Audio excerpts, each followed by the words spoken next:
All right, there we go. Let's see here if we can get up and running.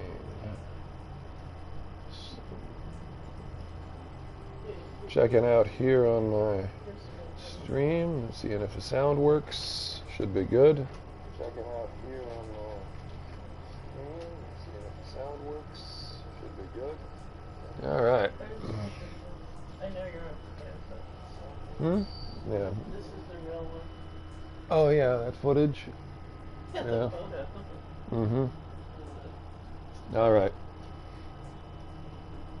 So we got that up. And keys working.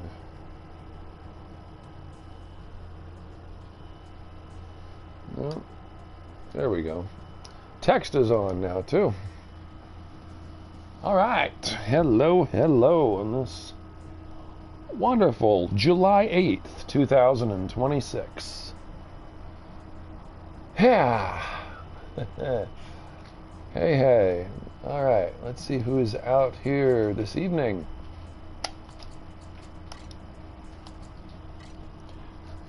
Who's there? Who's up?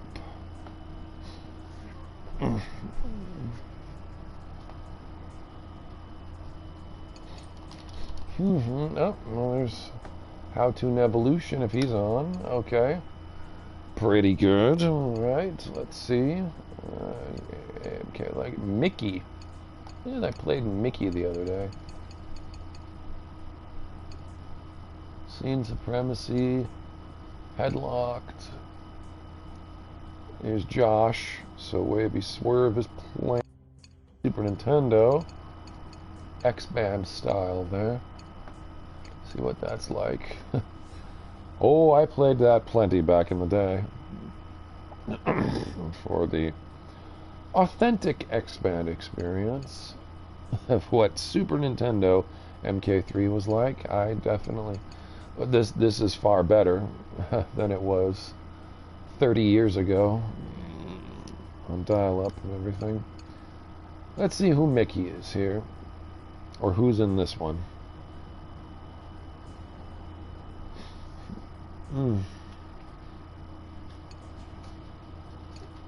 It's Dan Rhodes.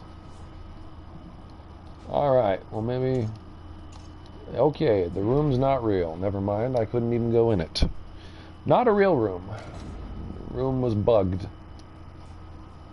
Couldn't enter. I couldn't enter. Yeah, it didn't prompt when I tried to go in. Lonesome Sundown. Lonesome Dove.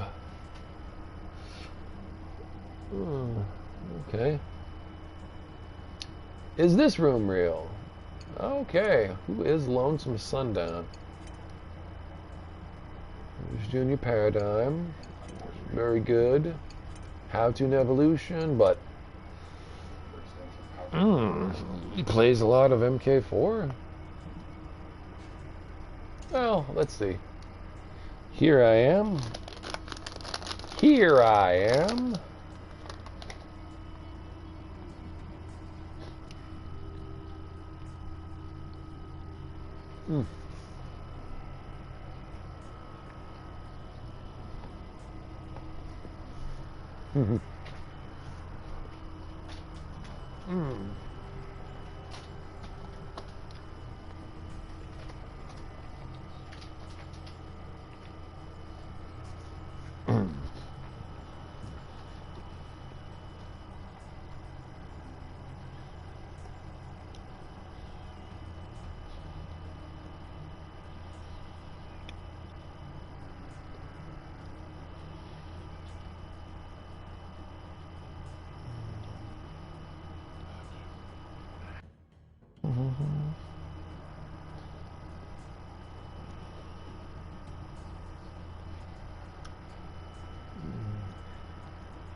Deftone. The Deftone.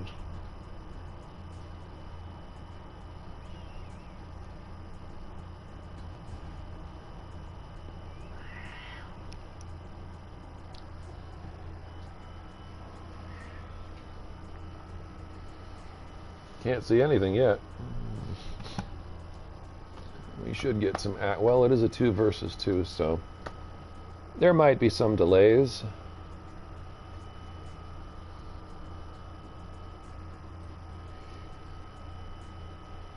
Might be a long match, I mean. Longer matches. Yeah.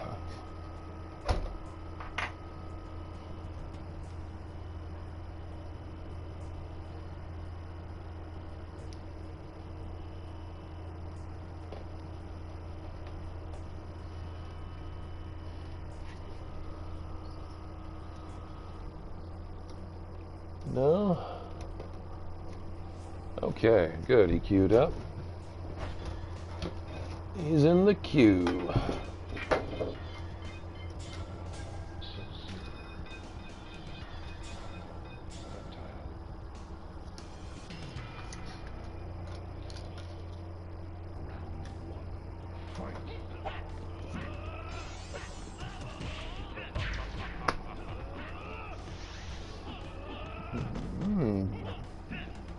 Oh, so Lonesome Sundown knows a thing or two.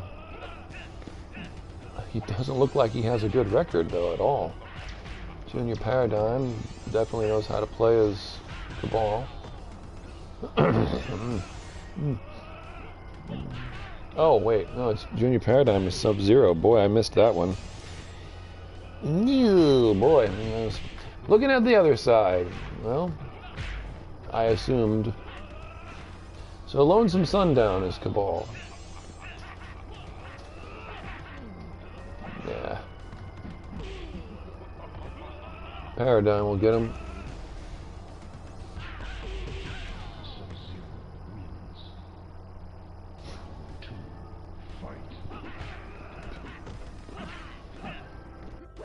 Broke out the reptile.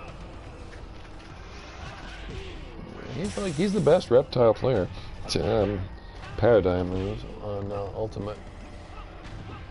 If he's not playing around, if he's not toying around with Lonesome Sundown, he can definitely unleash some mayhem. He would definitely decimate him.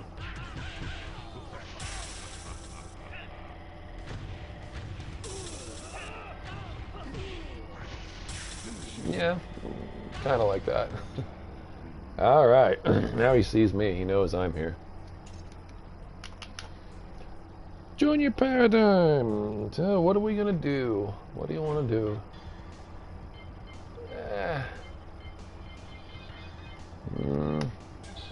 Okay, sure. Okay, we'll play like that. All right, we're gonna do it like this then. Let's see, my first match of the night here. No.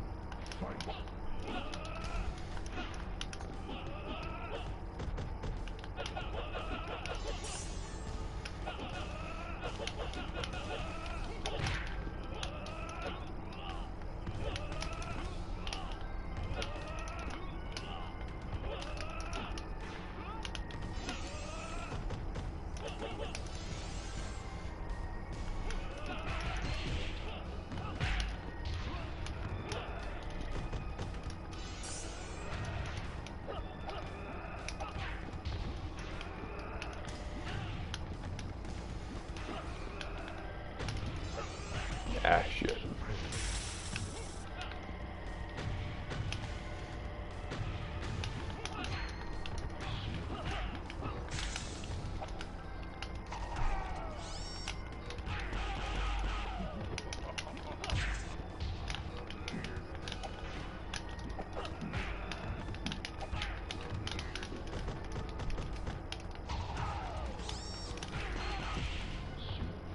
Hey, Dumitru.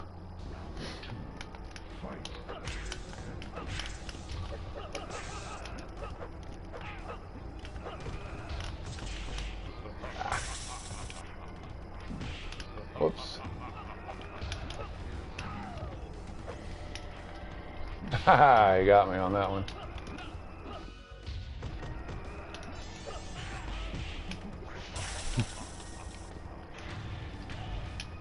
Boink, boink, boom.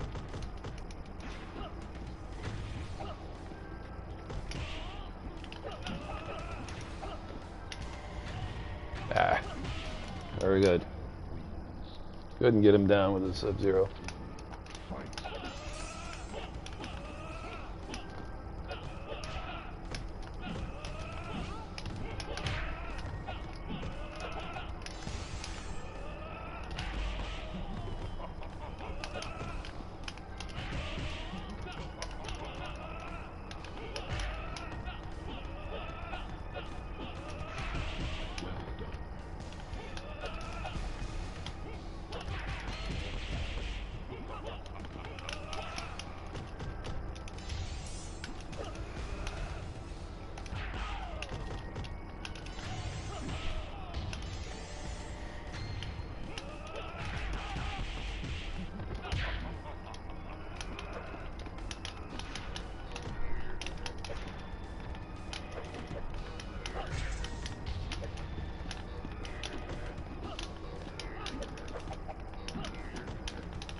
Very good. Very good, Paradigm. Ah, the first match of the night and it already breaks because Digital Excuses is bankrupt.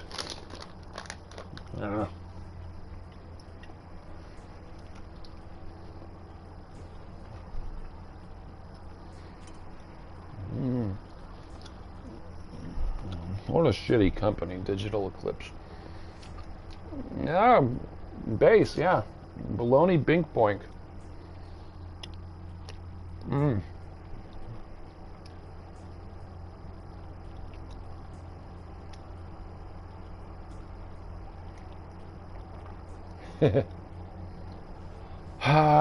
Network error occurred.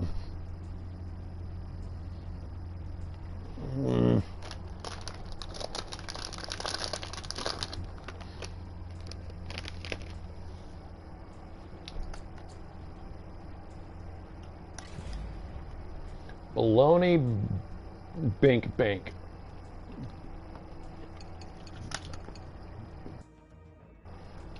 That baloney Bing Bang banged somebody a little too hard.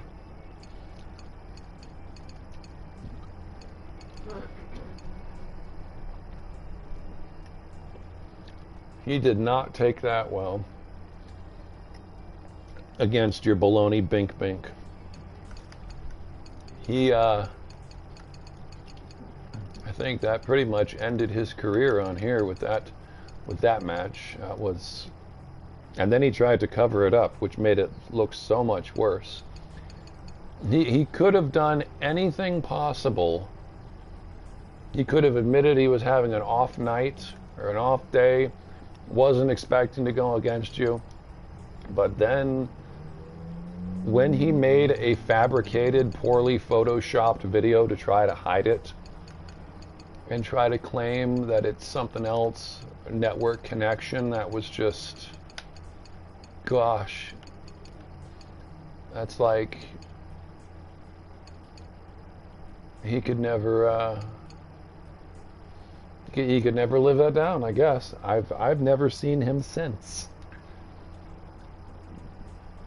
Yeah.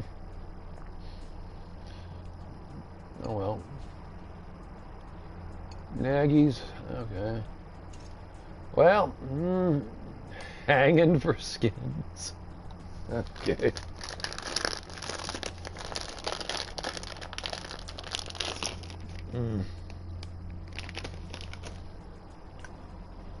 Hanging foreskins. That's funny. But yeah, that match and the expose, that ruined the guy's MK career. That was pretty bad.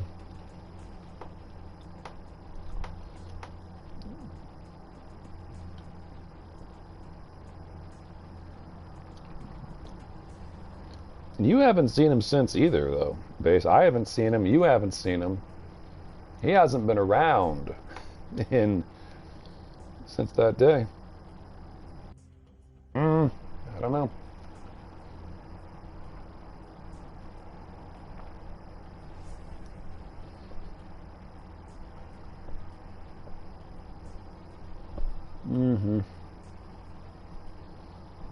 I hope I get to see Junior Paradigm again. That was a nice match. I'd like to play him again tonight. So the Nagy Whipper. Yeah, Nagy's pretty good. Nagy's 5 whips he's pretty good. I don't know if that match with the other dude is a bit of a warm-up yet.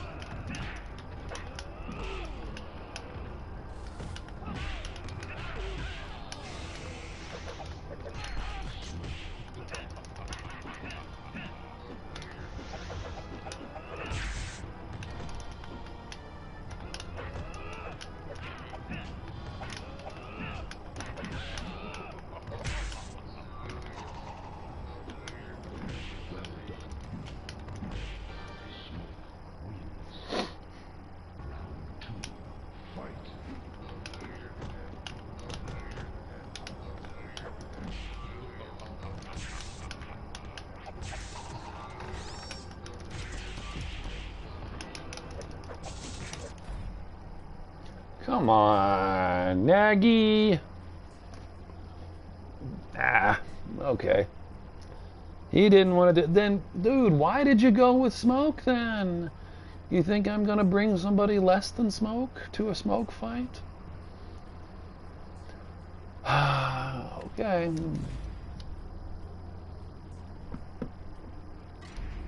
He went with top tier guys too. He went with Nightwolf and Cyborg Smoke. And then he didn't want to hang after that.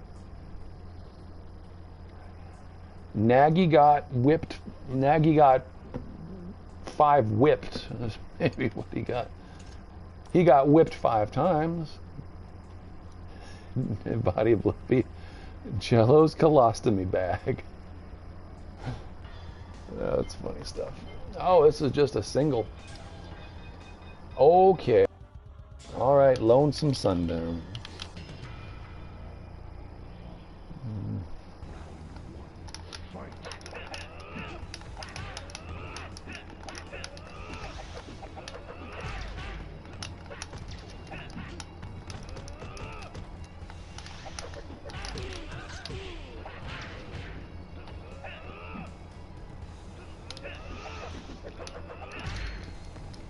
Oh, I thought I could...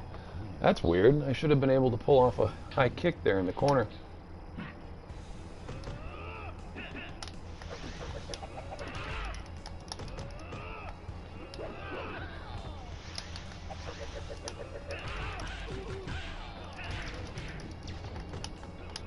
Have I ever had a carbuncle? That mythical creature with the little red gem in his head? No, it's a mythical creature. Shao Vicious. Okay, this is gonna be tough. The carbuncle is that mythical creature. It was actually featured in Final Fantasy VII, but it's also got. Yeah, okay, sure. I'll go random against Shao Vicious. Oh crap! I'm Shiva.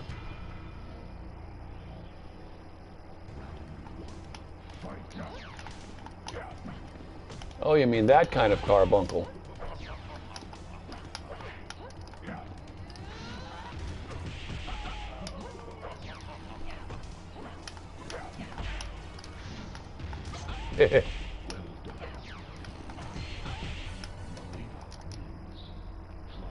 Jello's carbuncle.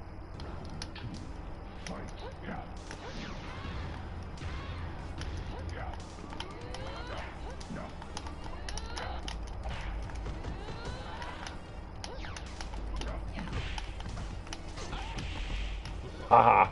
Yeah.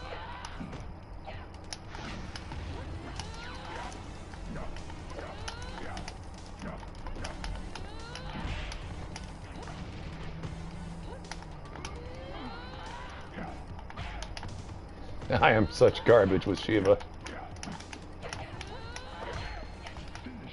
Yeah. Not against Mr. Spin, that's for sure.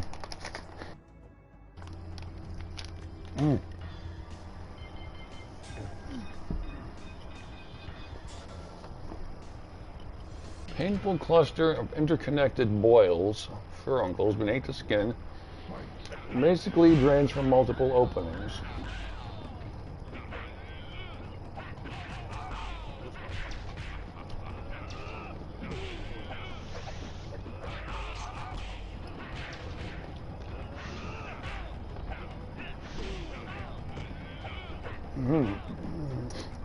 And what's the name of that summon in Final Fantasy VII?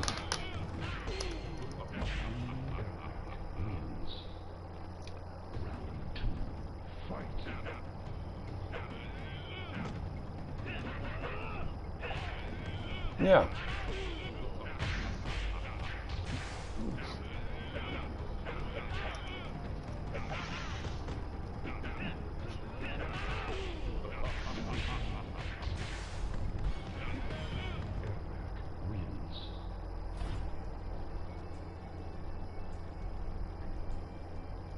See, this is the carbuncle that I thought you were talking about.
See, that's also a carbuncle.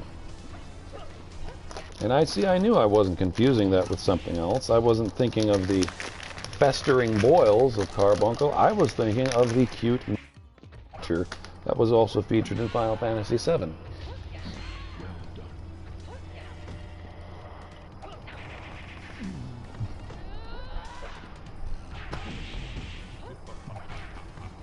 You got to see X Jello.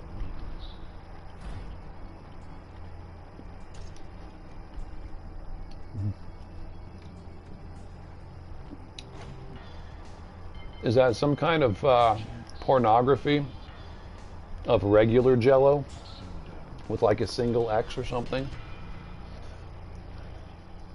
1X Jello?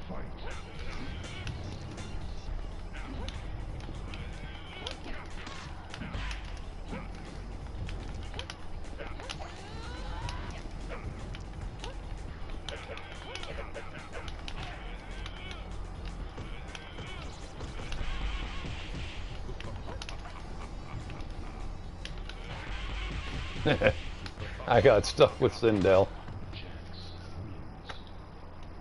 The X Jello.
Hey, Morbid J.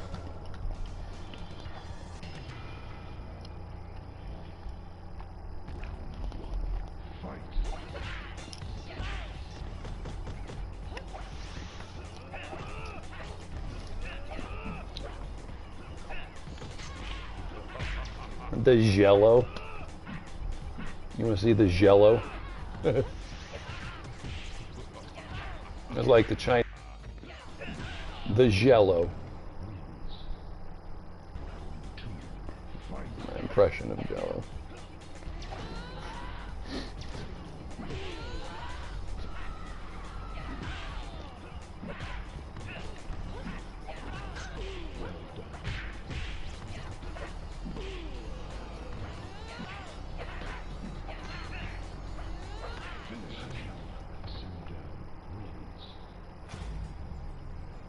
Sith Lord. Okay, somebody likes Star Wars.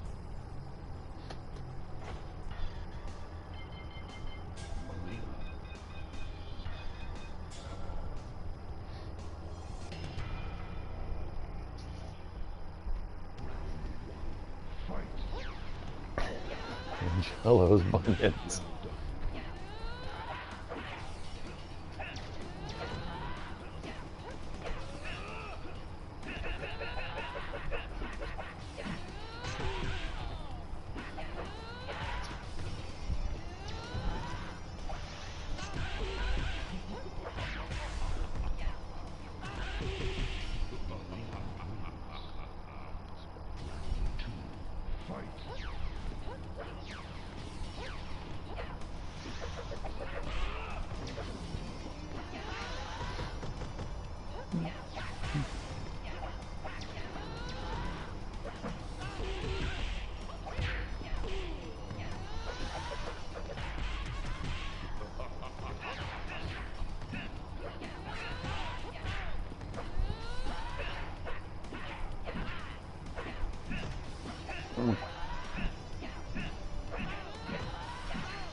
Junior Paradigm.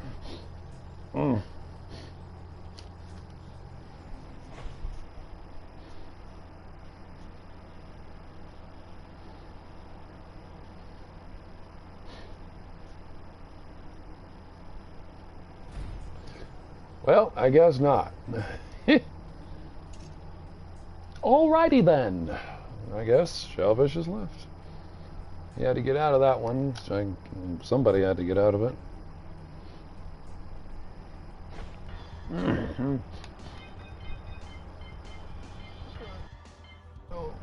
What do you want to do?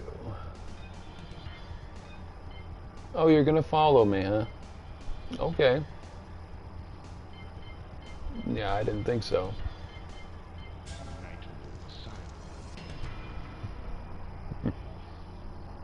That's okay.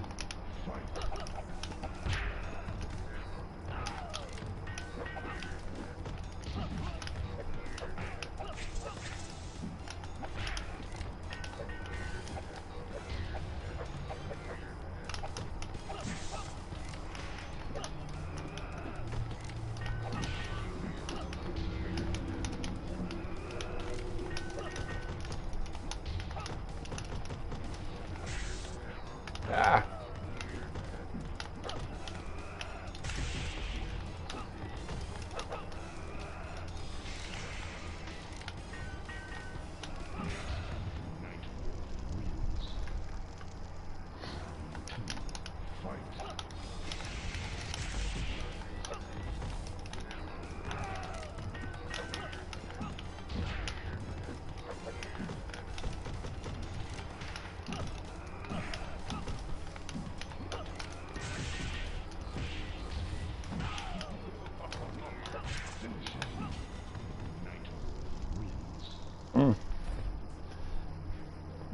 What the fuck, man? Ah, those retards at that worthless company. Digital Eclipse. Gosh, they suck ass. Look at this. It broke again. And yeah, Matty O'Bryson can't play either. This is how, keep in mind, we are paying customers, and this is the garbage of the ass suckage of Digital Eclipse. and they're goddamn Visa volunteers doing whatever coding work for free because they can't afford to pay them. Yeah, maybe it'll free up, or maybe it's waiting for me to leave. It's a mystery. It'll free up eventually. I can't get out of it. This is why worthless company.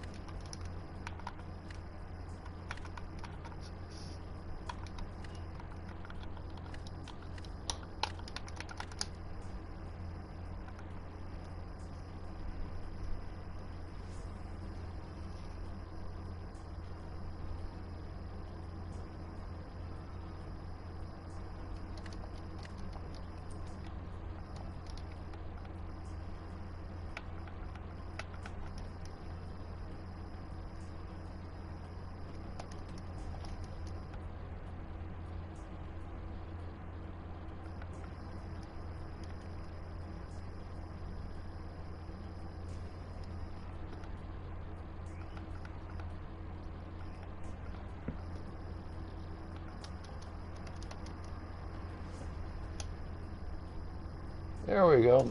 Network error occurred. Of course it did, because this is a digital eclipse project.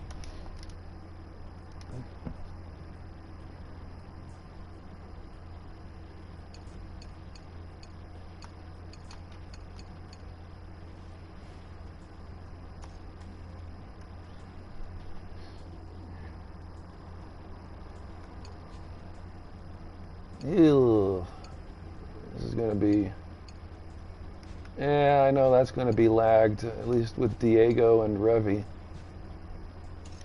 Is he up? Yeah, it's not going to be good.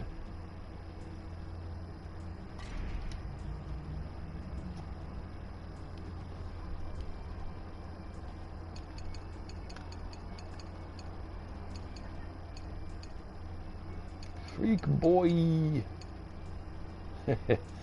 Hanging foreskins. Ah.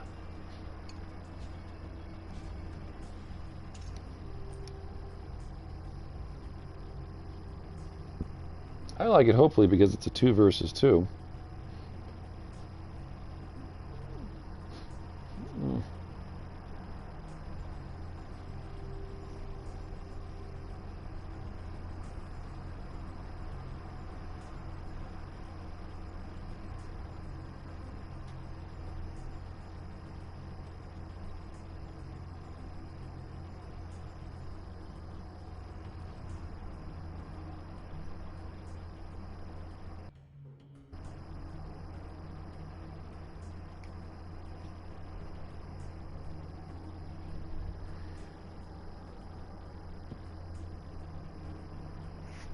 I know Nagy probably won't want to play with me, but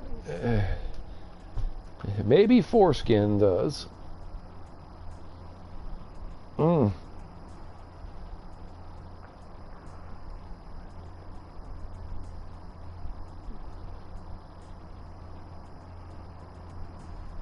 Ew, not Mogesta. Ew.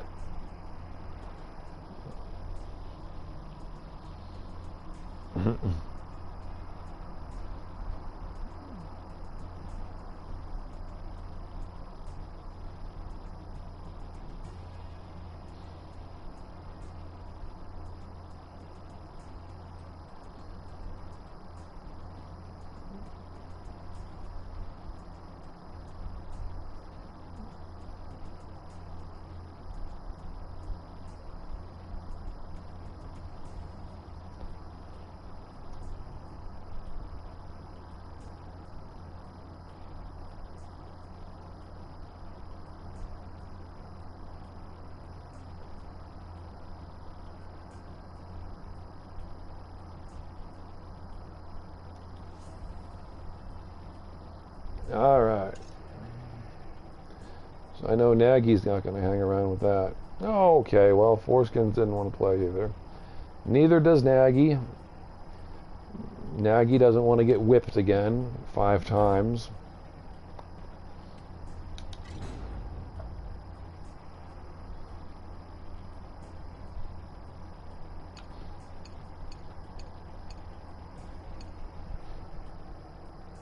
Mm. Mm. Hmm.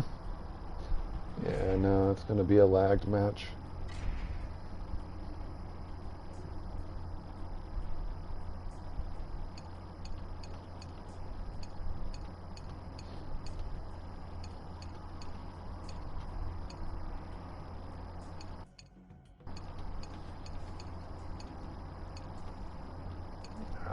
Okay, not a whole lot out here for options.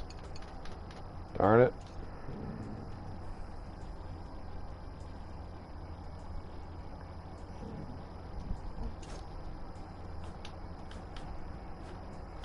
Well, we're down to about 4 months now, like I said. That's going to be about it for the life of this game. 4 months tops, but here we are, still trying to enjoy it. Nearing 3 months, but yeah. Stangler Rip Kiss. No, I'm not going to play the Cobra Rubber. It ends up being slow punched to death in the corner. And I've beaten him before, I don't want to go through that. Because I know exactly how the match is going to do. It's going to be infinite low punches, and as soon as you're in the corner, that's it. Slow punch to death. I don't want to go through that. I'd rather not. But that's scene supremacy. We'll see if Mr. Spin wants to play again. If that's push. But sure, I'll play just for the sake of playing. Okay, he wants to go random. He got his lucky pick, his lucky draw of smoke. And I got absolute garbage. I got my Sindel here. And Striker, just for the charm. He gets the 2 best characters. Oh.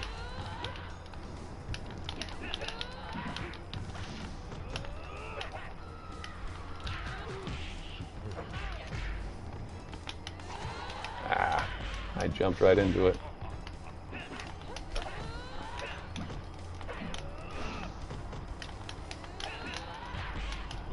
Bah.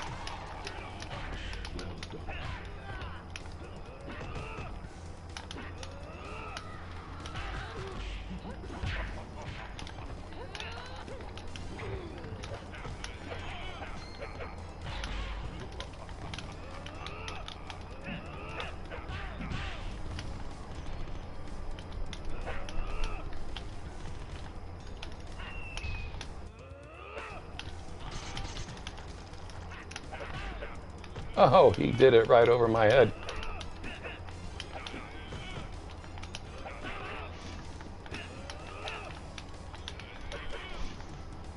Oh, he got me. I couldn't pull it off fast enough.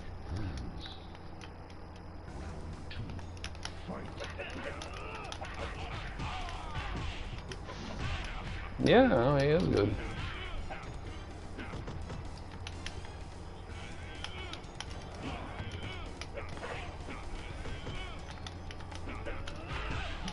Ah.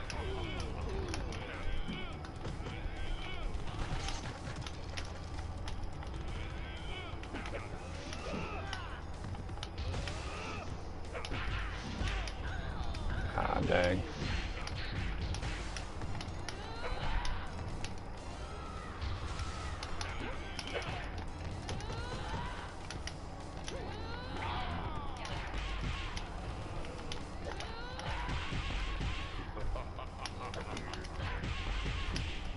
Mm.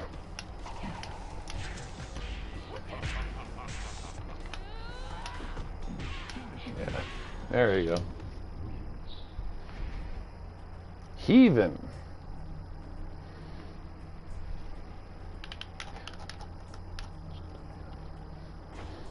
Yep, Mr. Spin. Yeah, well, I know it's not going to be endless slow punches in the corner. And for the times that I've beaten him, whether he's on Shao Vicious or Push, I mean, we know he could probably take scene supremacy. Even though the other night, Scene Supremacy beat MK Leviticus like 8 out of 10 or something like that, 9 out of 10.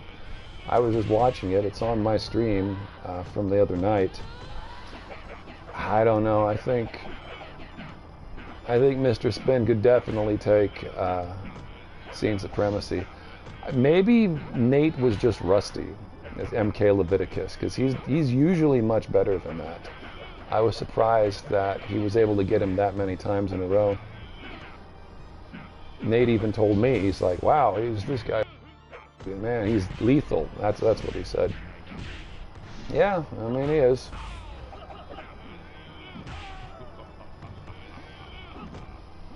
I was just a little disappointed though, because maybe Nate is rusty. He's usually much better than that. Even Scene Supremacy couldn't beat No Doubt without pushing him into the corner for infinite slow punches. The rope-a-dope. He could not beat him without it. That too I caught on my stream. That too was a stream capture of mine, of just me saying, Scene, you're not going to beat No Doubt, man. You cannot beat No Doubt without infinite slow punches in the corner. And I guess he heard me, because that was when he won. He decided to push him all the way and just slow punch him to death. That Arion Gwen Stefani cosplayer.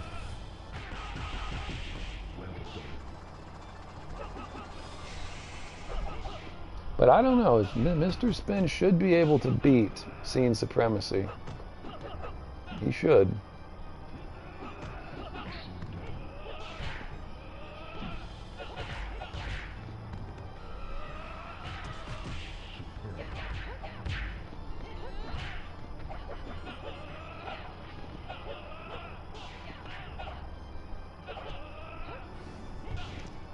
Even is good.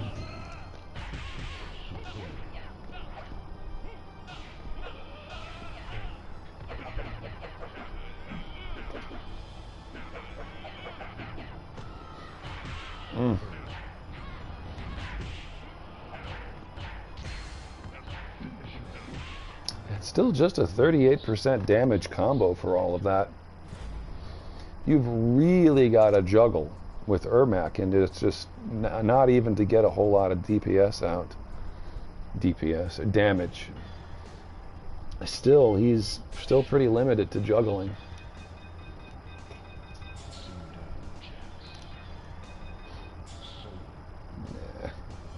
Yeah, Sonya.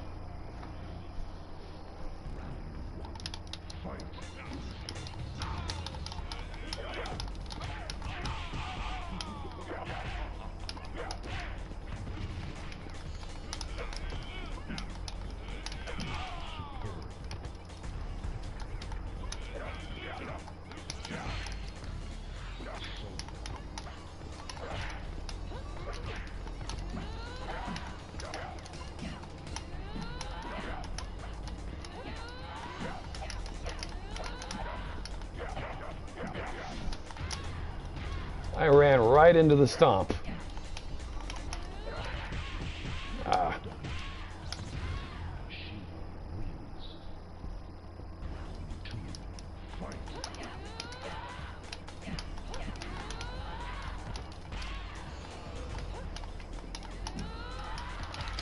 Ah.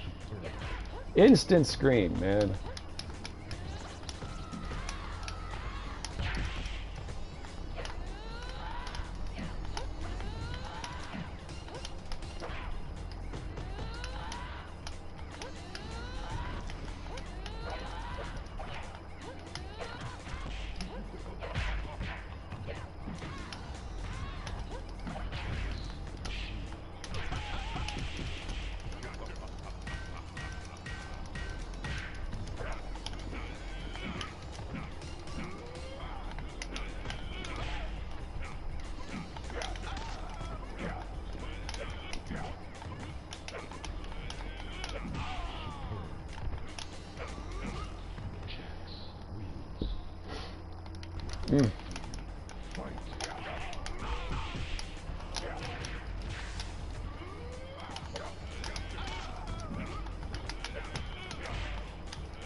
That is not what I was trying to do, damn it. Ah. I was not trying to shoot her fireballs. I mean, her rings.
Yeah.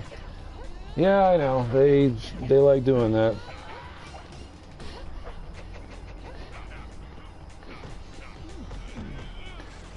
I guess you could call it high level. You could also call it no skill, which is what I prefer to the denigration when they do the rope-a-dope, and that's the legitimate tactic of winning. That's not really skill because anybody can do that. It's a low skill move. It's called, you might actually beat me, so I've got to make it to where you can't even move.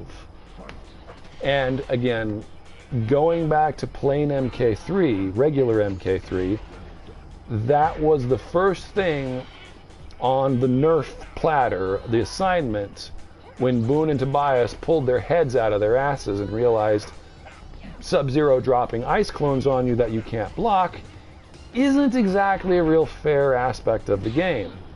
But either they were too stupid, or they're too drunk, or they were too high. Whoever their programmers, besides Boone and Tobias, whatever they were doing, smoking doobies, being low IQ idiots, buffoons, they didn't realize that until they had to make Ultimate come out. And nerfing Sub-Zero's ice clones was first on the itinerary. But they had no idea of the glitch jab, the auto block, and they definitely did not have any idea of permanently trapping your adversary in the corner and just timing it right with a punch, punch, block, punch, punch, block, punch, punch, block, punch, punch, block, or slowing it down, punch, punch, punch, punch, punch, punch, for the characters that can't duck a low punch. Boone and Tobias were just too stupid. They had no idea and they didn't have time to work that out. But it's a low skill move that says, you might beat me, so I'd better exploit this and make it to where you can't move. Hence the infinite corner slow punch jab. You know, for that second I actually thought I thought for a second I was smoke.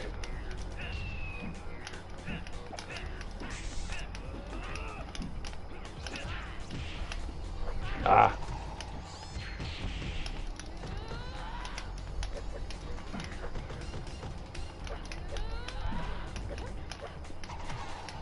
Ah.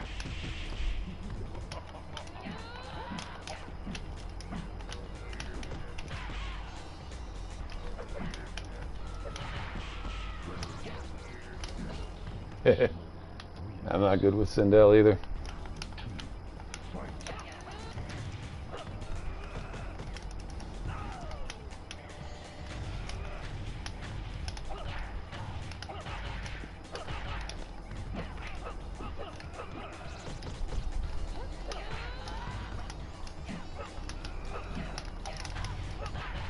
Ah.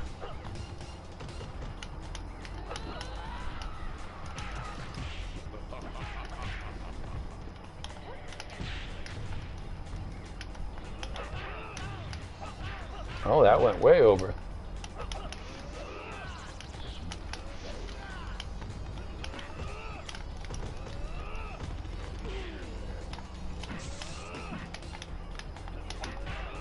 Ah, pretty good with that.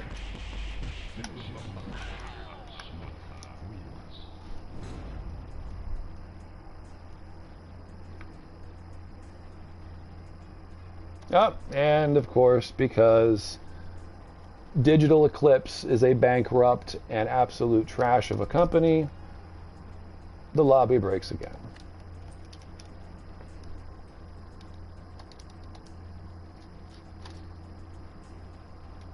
Ho-hum.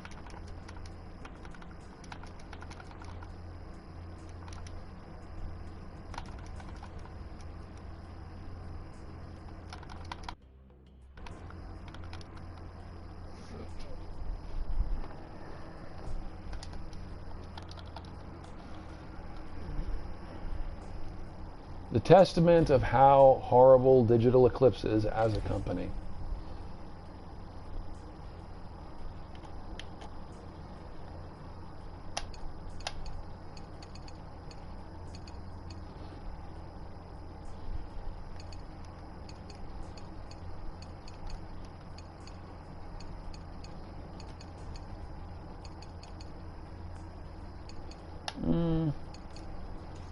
Let's see if H Jibs is here, or H7.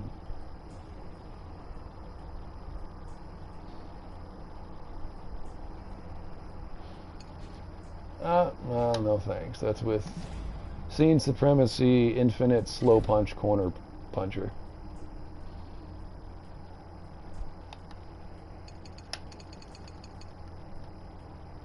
And Nagy, is there anybody else in this room? Nope, they're just having fun with each other. Neither one of them want to play me. That's okay.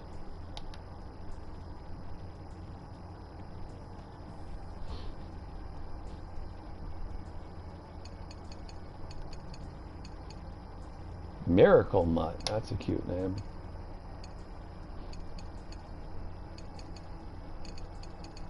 Yeah, the game's got less than 4 months left. So we're trying to live it up here and see what we can do.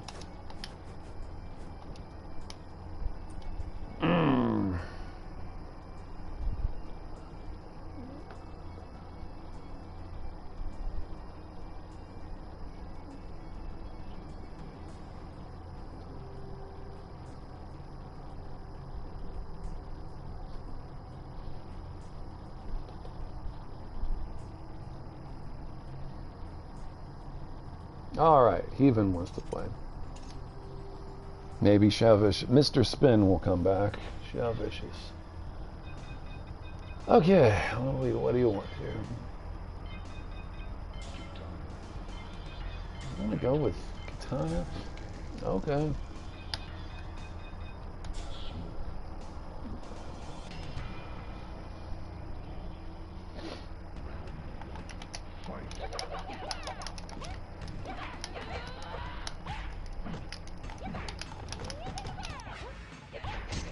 Ah, crap.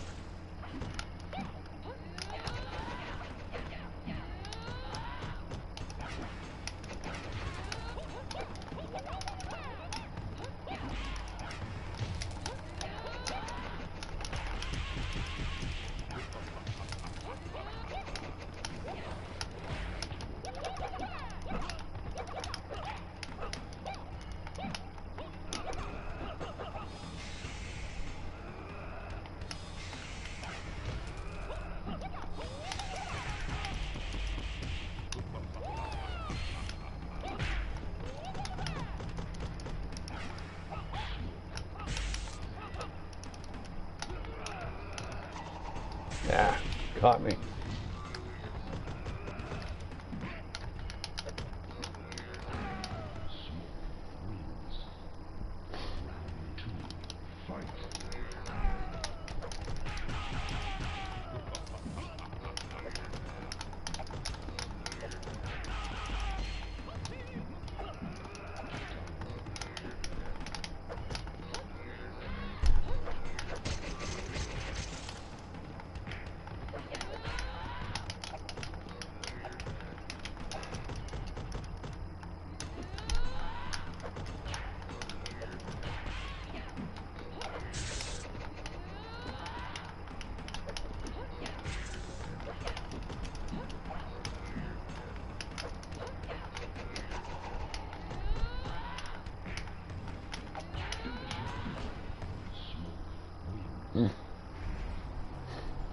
Jibs. Now he mains as Katana. Jibs will main as Katana. Let's see if he still wants to main as Katana. No, he wants to go with Smoke. Okay. Alright.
Very good, Jibs.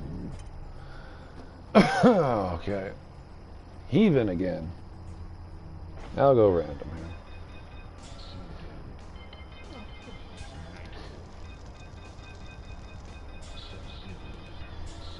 here. Ah, Cyrax. Crap.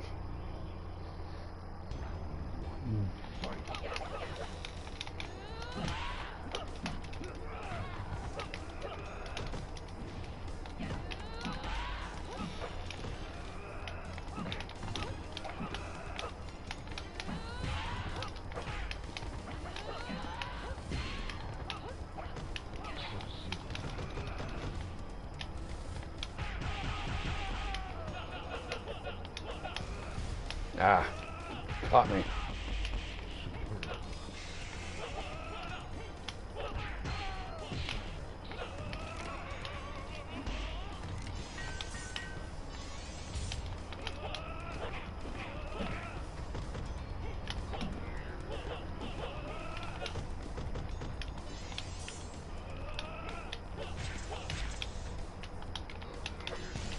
Ah, it caught me in the air.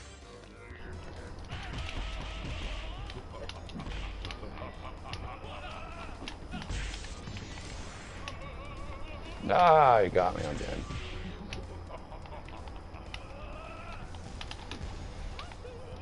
Very good.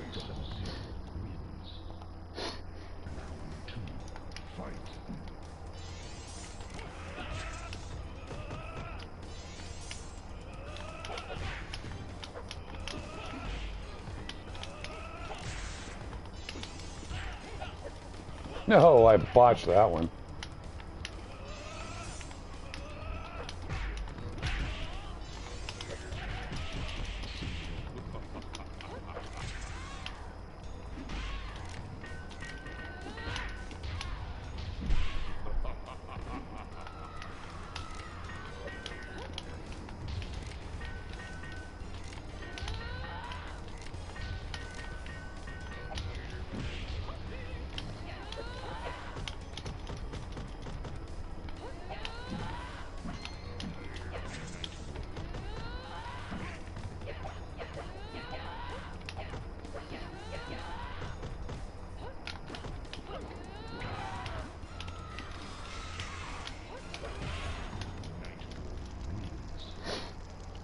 Mm.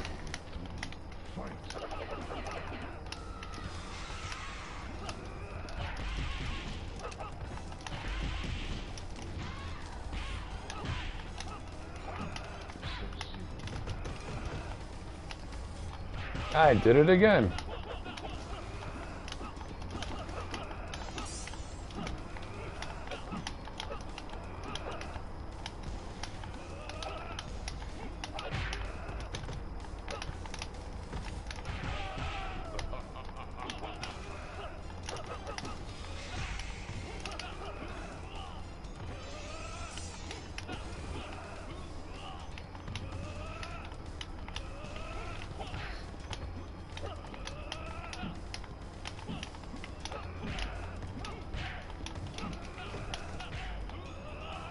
Ah.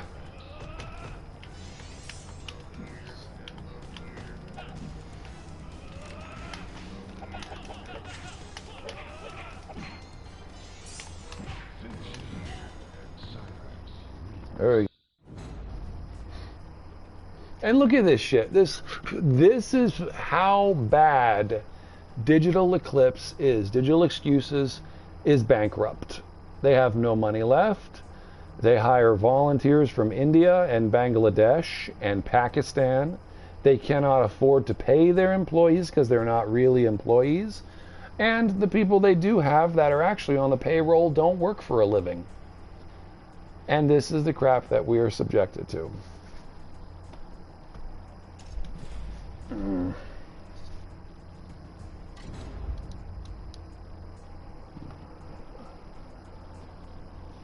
Digital Eclipse owes me a lot of money.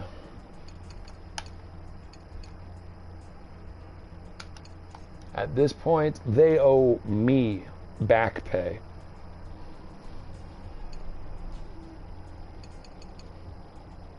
Oh, those are some different names. I need to send Digital Eclipse a bill. Because that's such garbage.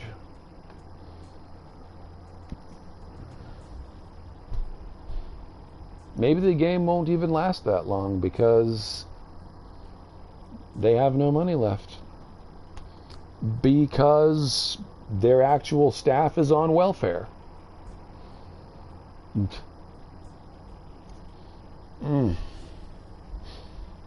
They don't work for a living. You get a game going and all of a sudden it just craps out like that? Nah. What little staff they have does not like working for a living. I wonder if this match even stays real. Or if this match ever, if it's even real. It could be maybe they're both stuck. That's a possibility.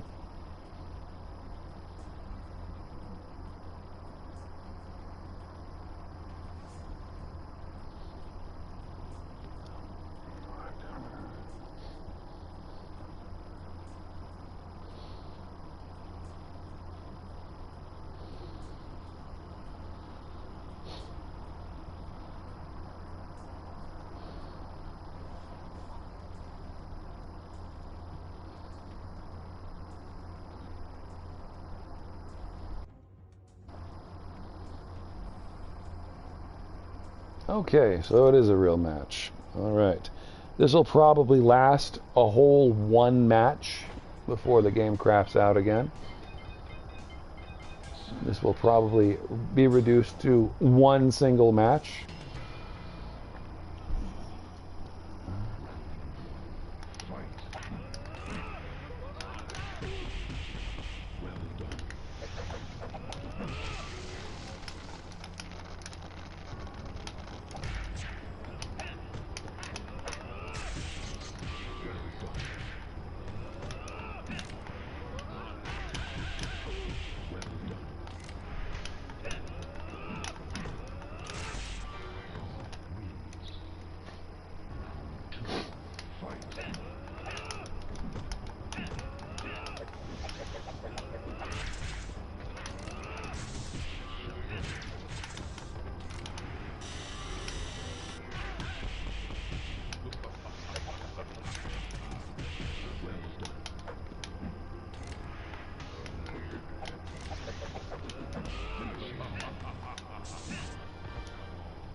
Okay, it lasted more than a match. That time,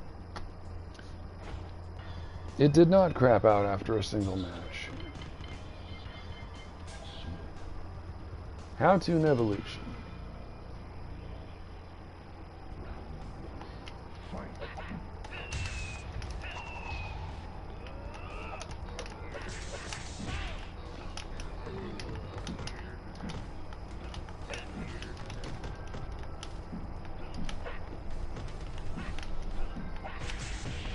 Ah.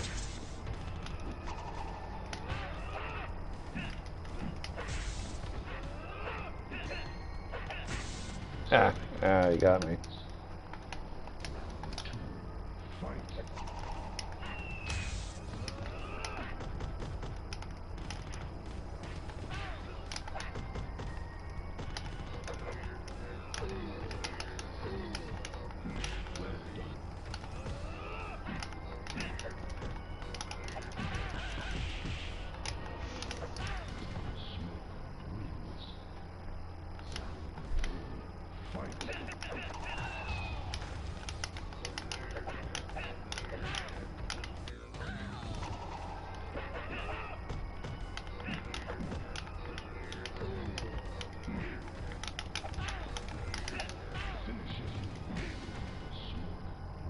Alright, How to Evolution, very good.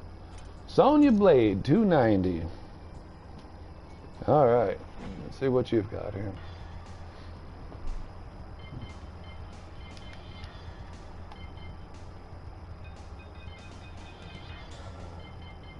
You're going right to Kabal. Okay. I think I've played this person before.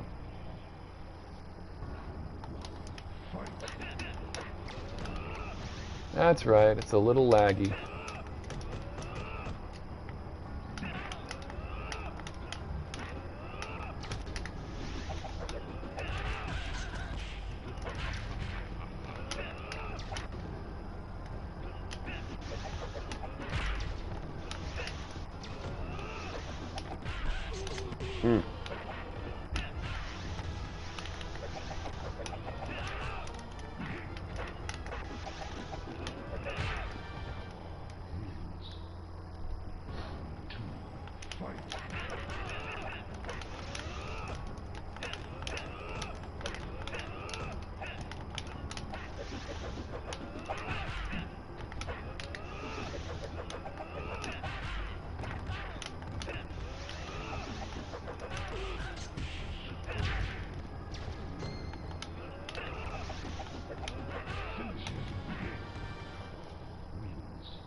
Chef Perry.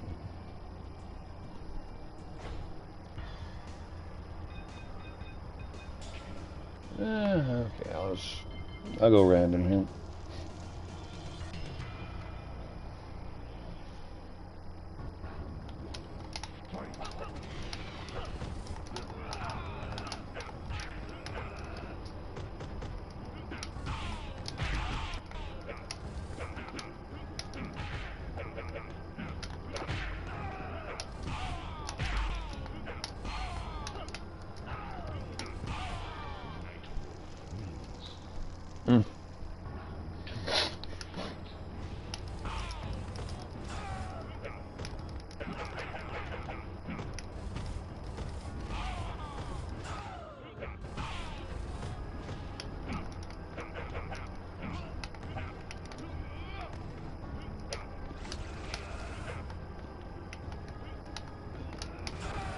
Ah, he got me. He sliced. He diced.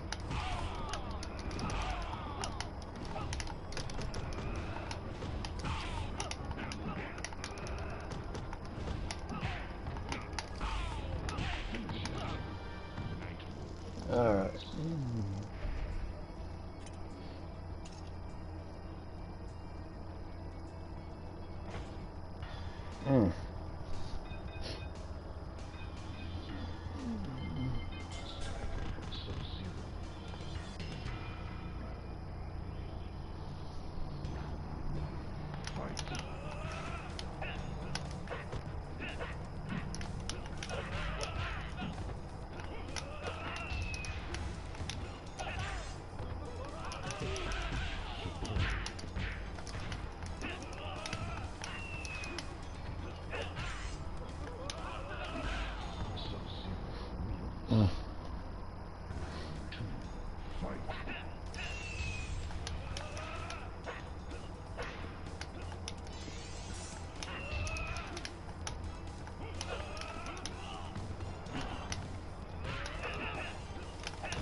Very good, Hatchin evolution. Parunga. Ah, Parunga's here.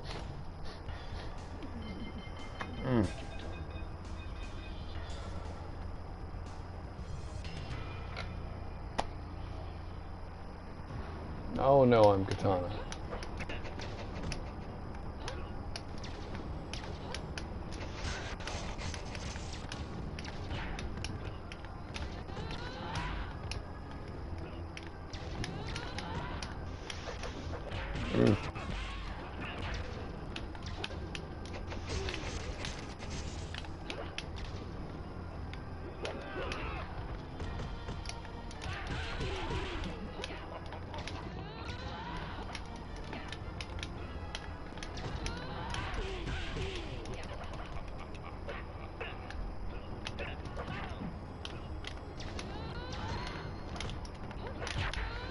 Ah, you got me.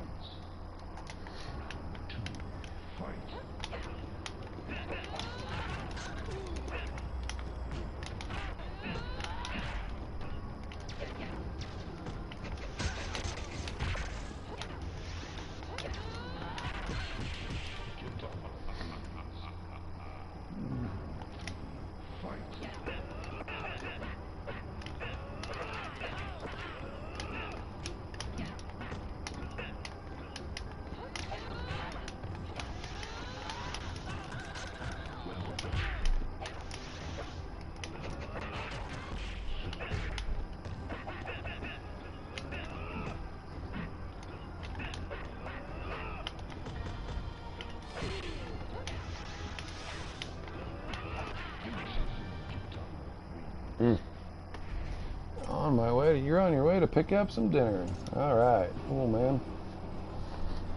Chef Perry. Okay.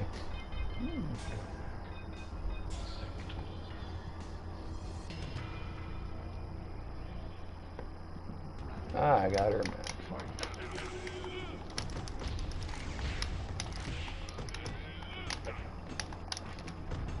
And that lagged right at the right moment.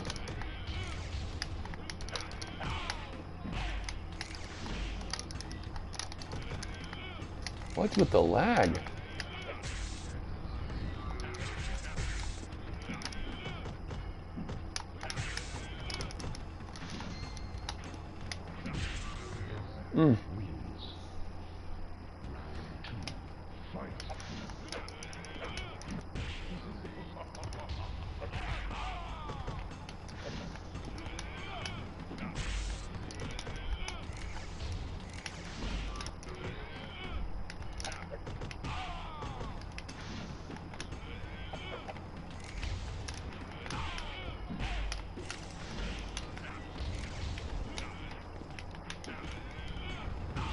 Ah, crap.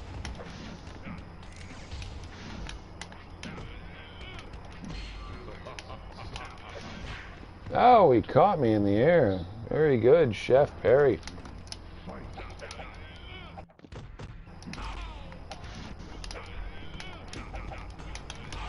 Ah, darn.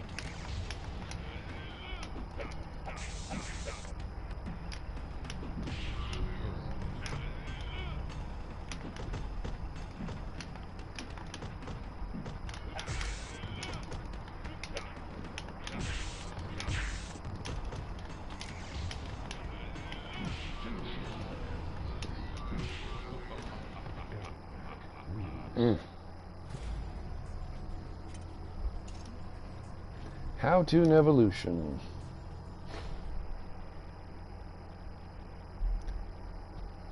Oh, good. Well, look at that. Check it out. Check it out. Digital Eclipse. Look, your game didn't shit the bed that time. Wow. Look at that. This piece of crap you guys cobbled together didn't just shit the bed.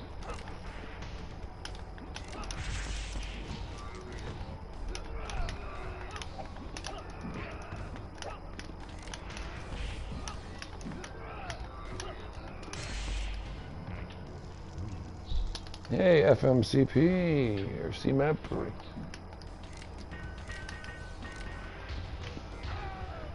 Oh. Oh no, you got me in the throw loop.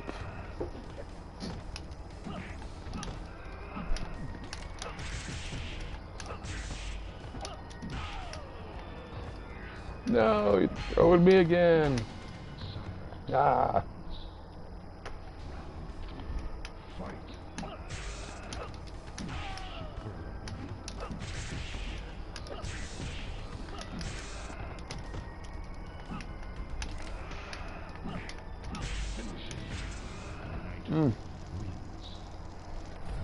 Hey, FMCM, Parunga. All right.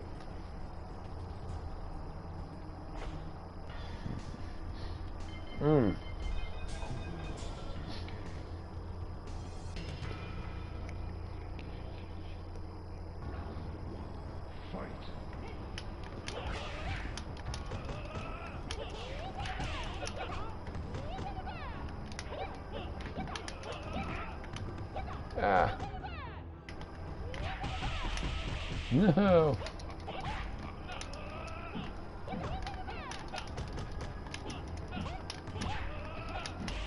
Aha, you got me.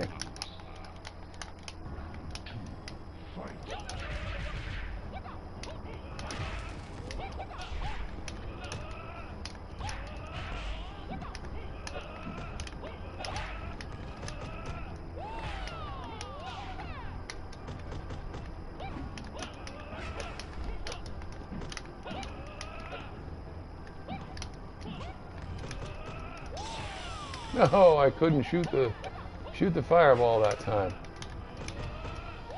Ah, Parunga got me. All right. Now I can go back to see my text here and see what I'm missing. All right.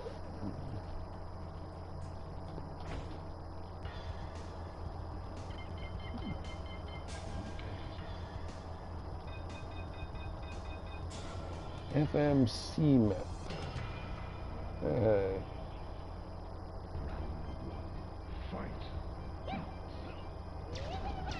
All right.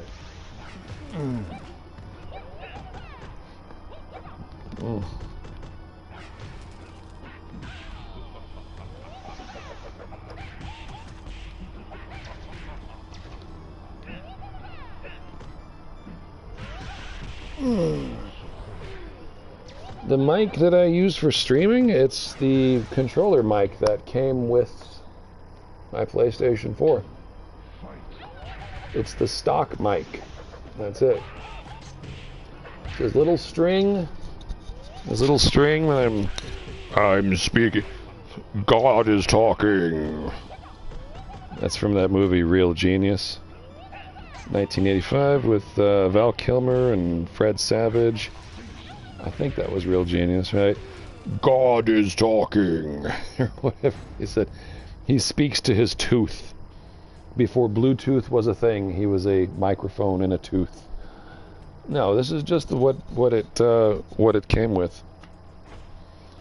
The microphone that PlayStation 4 came with. Hey, how to an evolution. Yeah.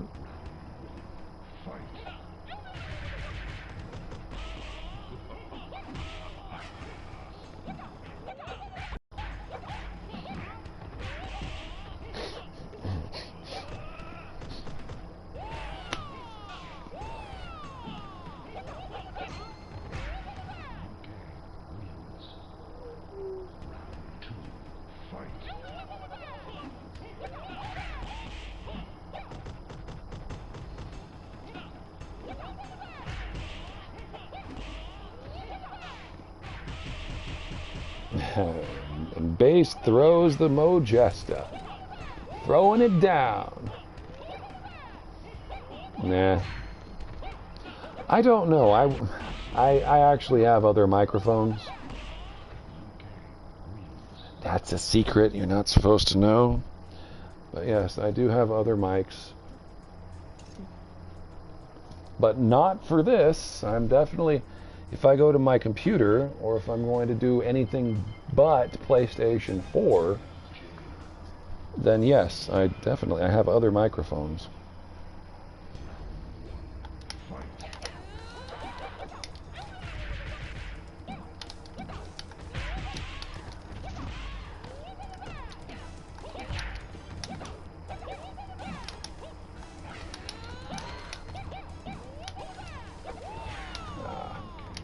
Alright, Perunga won.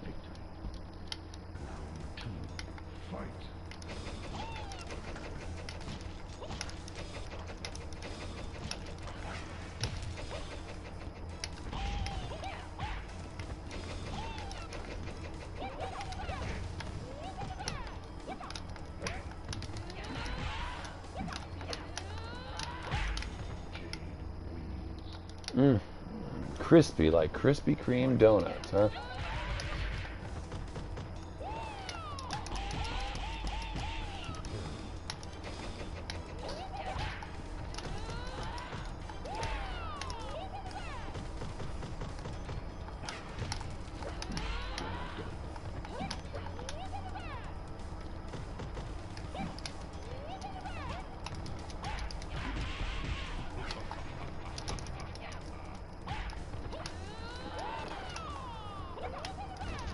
No, I botched it.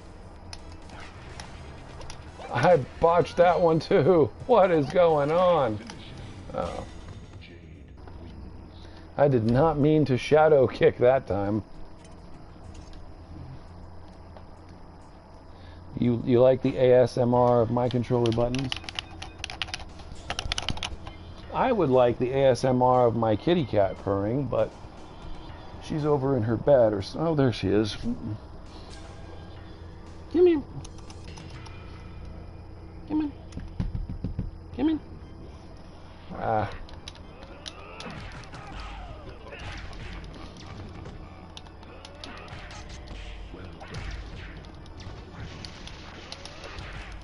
Mondo.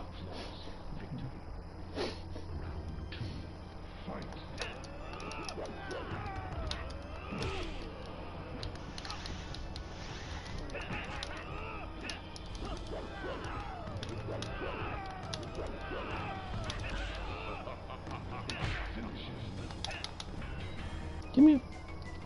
Come on. Come here. Come on. Yes, sweetheart. Yeah. Yeah. Yeah. Yes, my little darling. Yeah. See if I can get her purring. If I can get her purring, we'll put her purrs on the mic. I've done that before. All she does is purr. Yeah, she purrs a lot. And all of a sudden, that was the end of that match. I've got my hand on my kitty cat, and the match ended all by itself. How in the world did that happen? I do not know. Yeah.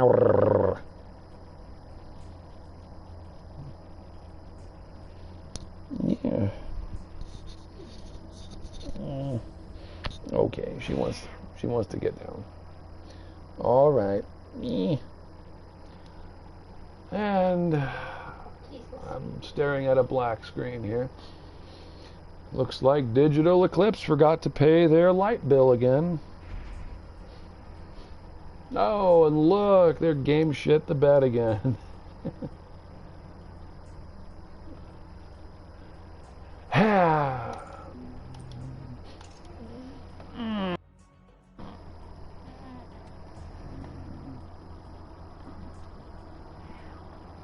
Yeah.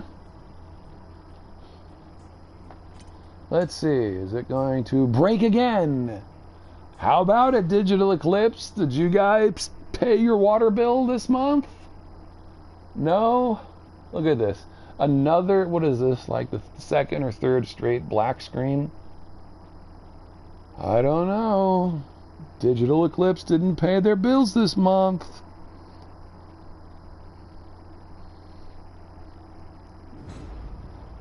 There it is again.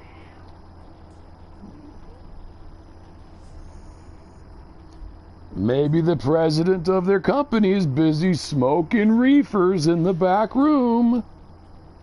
Doesn't want to work for a living.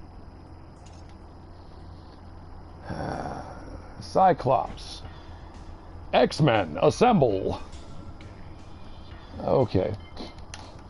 Yeah. I'll just go random. Yeah, I think I've seen Cyclops before.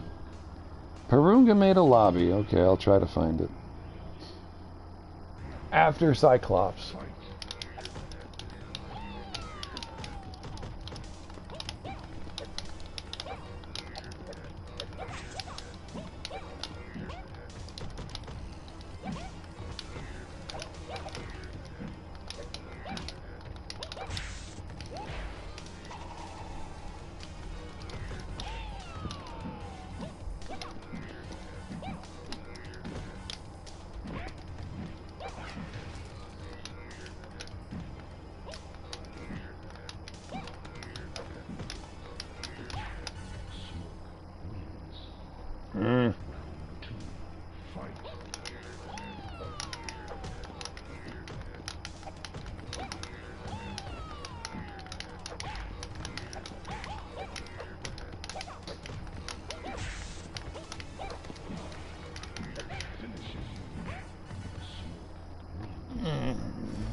Tiagino.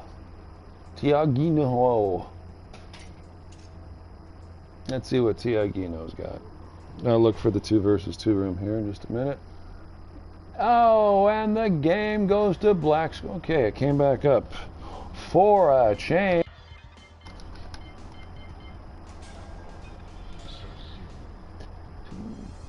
Perunga, you like just singles?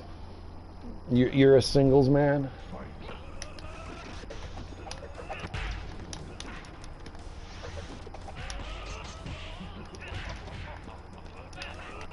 Boy, this is stutter from hell. Ah.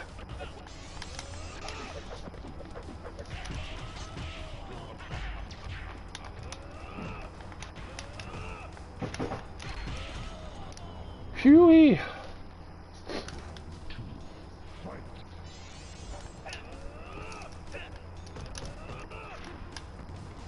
I can't even complete a combo.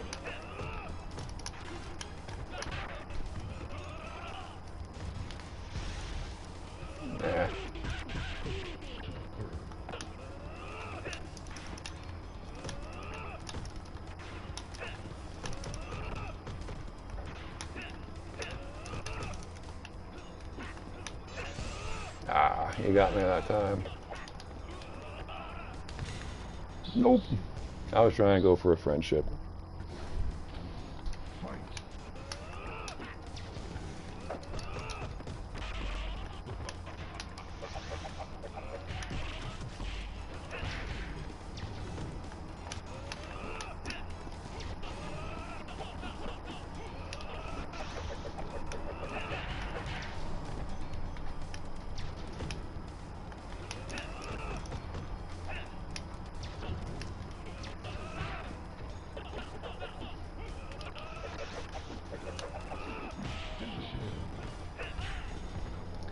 Got a bit of a jitter to it. Alright, we're gonna look for Perungas. Yo, hanging out at Perungas, man. Going over to the PG.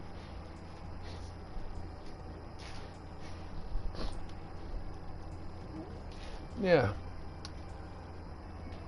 Perunga.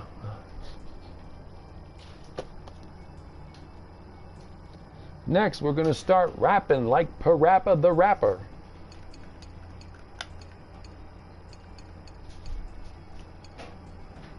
What you gonna do when they come? Eve, what you gonna do when they come? You gotta do what? You gotta do what? I gotta believe. What you gonna do? I'm going to play.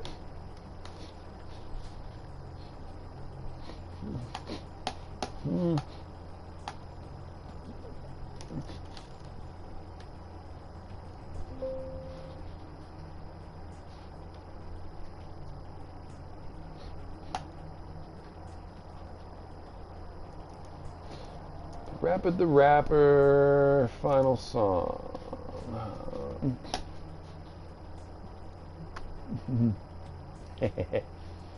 The finale. I gotta believe.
Actually, I got an idea here.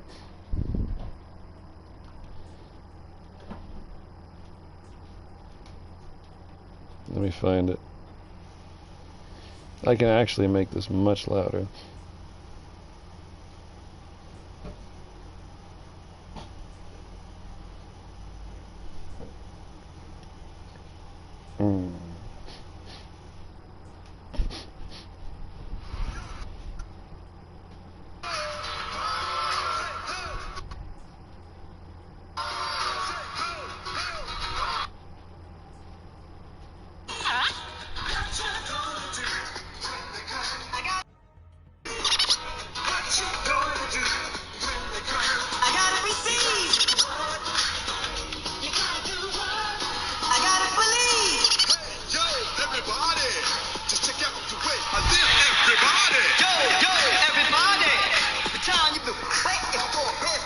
Here comes the dude, and now he's running up and down the street with the Jews. Sonny's my life, she's like the dice. I can't tell which way she turns to life. Like, whatever trouble he's in, he just gets up and begins. It ain't no problem for the man.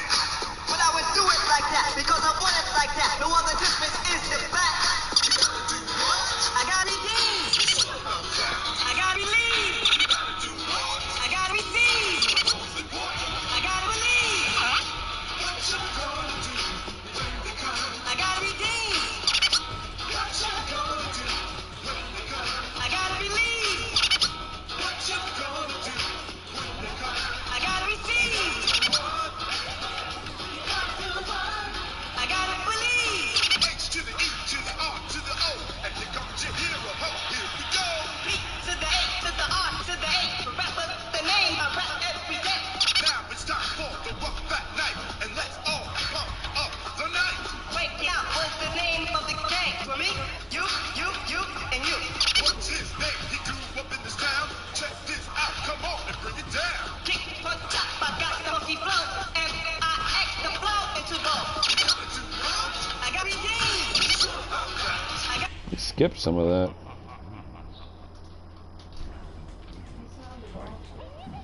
Yeah, the player who was recording that actually skipped some, half skipped some of the lines.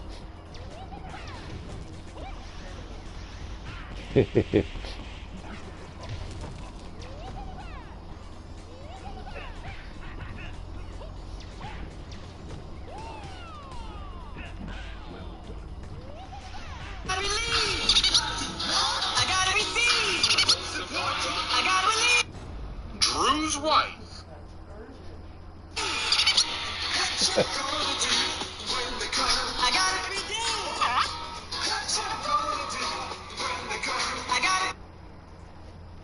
Ah, I dropped it.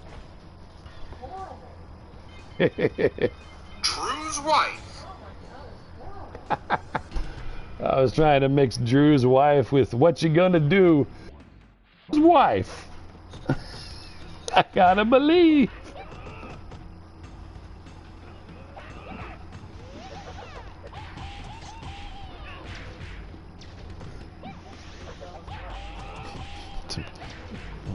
Mix it with Jello's flat feet.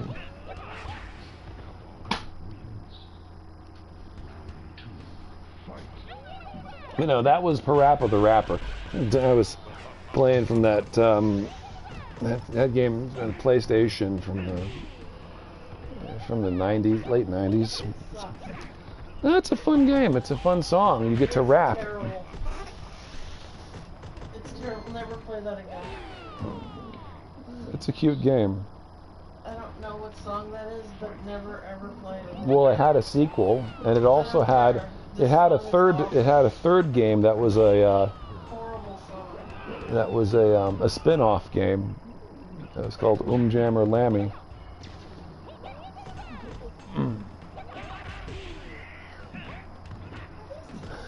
Brenda's got a baby.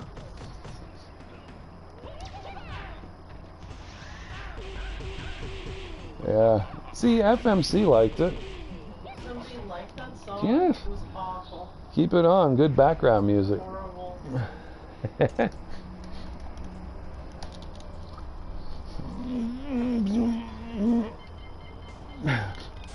Well, I never got into Guitar Hero.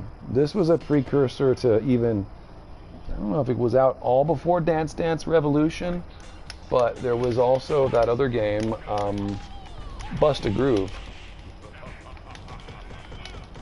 Bust a Groove was a fun game too.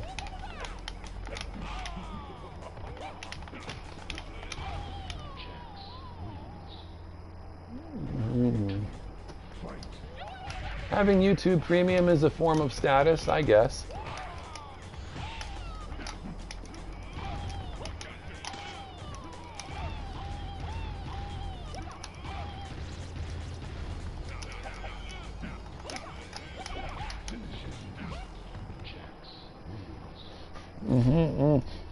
Or what? What? YouTube Premium, is that, wait, no, subscribing to YouTube Premium, paying to see internet videos? No, that's not a sort of a status. That's stupid. Why would you spend money and send money to YouTube to watch videos? I would never do such a thing.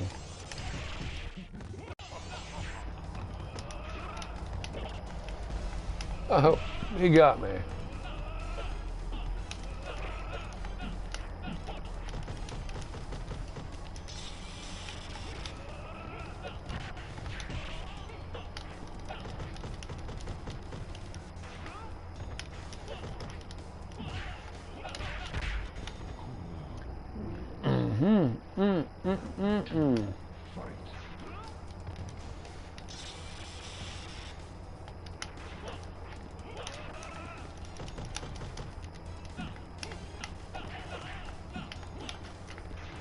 Base, why would you send money to YouTube to watch videos?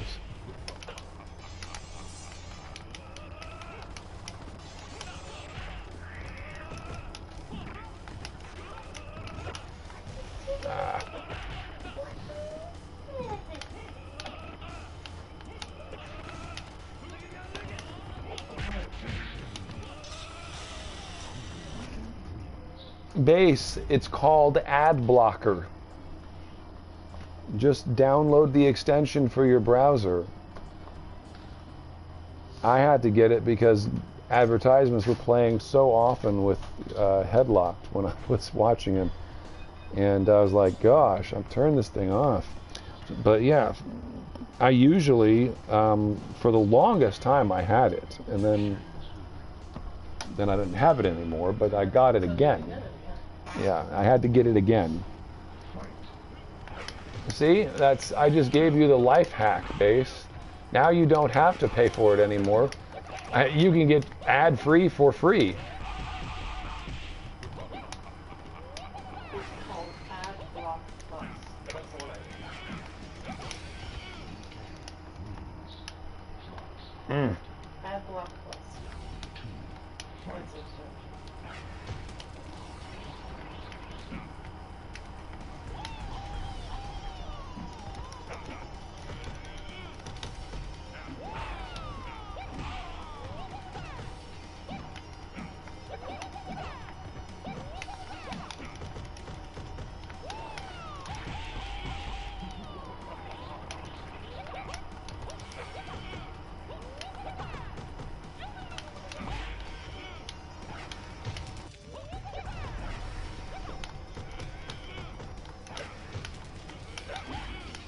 Do the Shang Tsung thing. Yeah. I could catch him with an eruption.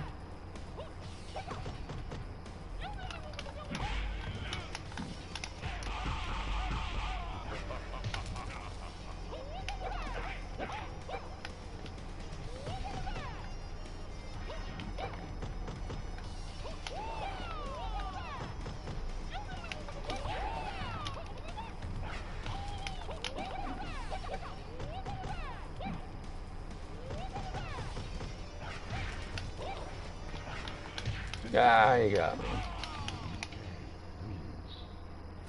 I had to remember, how do I turn into Liu Kang? It's circle. Do the circular. Yeah, but Base, I gave you the life hack of how to get ad-free for free. Why the heck would you... Okay, Mr. I got Base Steinberg, Brenner... Steinbean,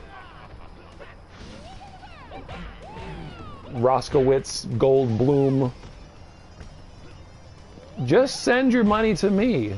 If I will get you Ad Block Plus for free, and then you can send me money instead as pittance.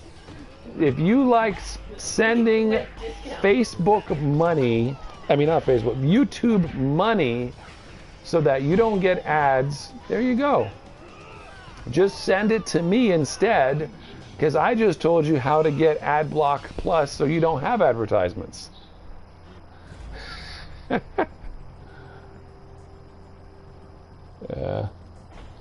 You just seen this dispensary point system in the email. You smoked 5,000 in trees last year. I don't know. Is that the flex that you think it is?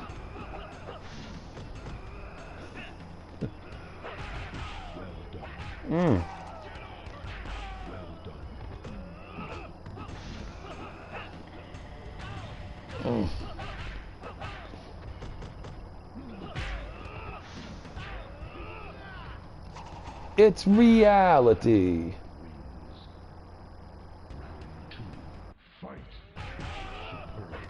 Some of these MK YouTuber guys. Yes, I mean some of them, sure.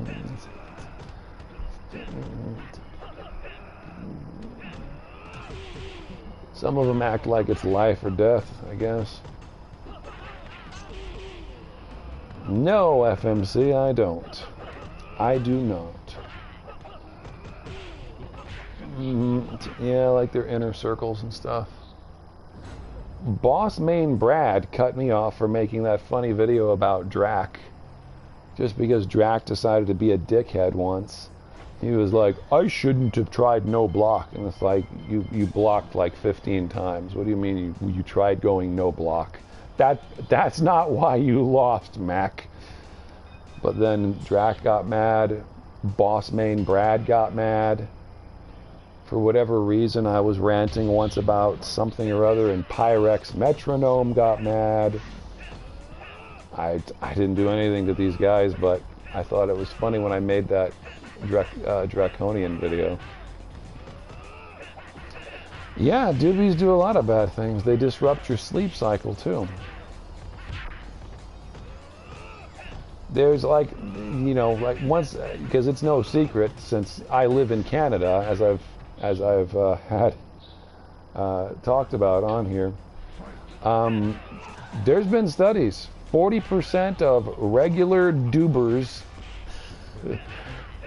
develop dependency and addiction issues. And that's 40% of them, they develop withdrawal. symptoms when they stop. And 40% is not a small number. But yeah. Okay, let's see who dead game is here.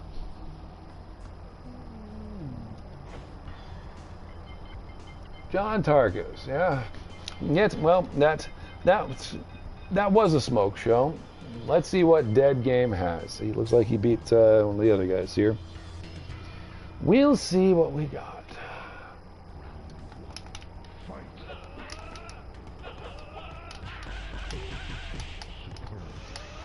Okay.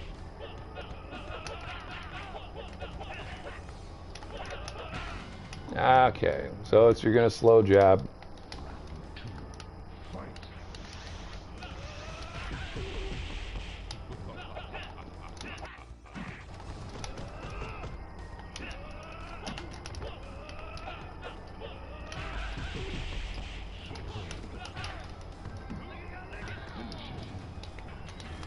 All right. So he's under a Heidi name. That's cute. Now what happened?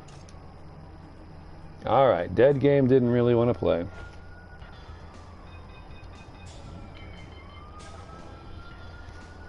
Oh, okay.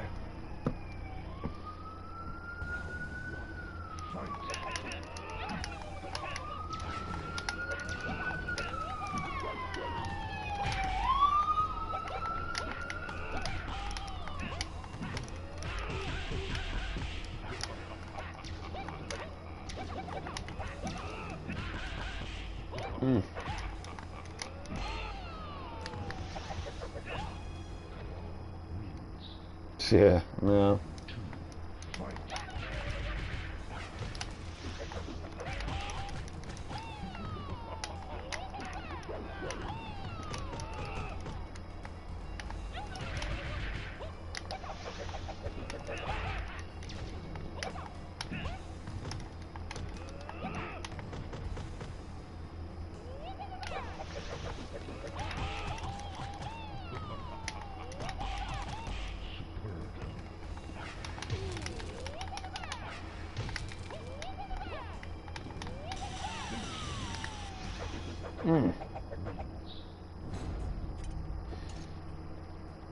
Jibs. All right. Let's see what we got here.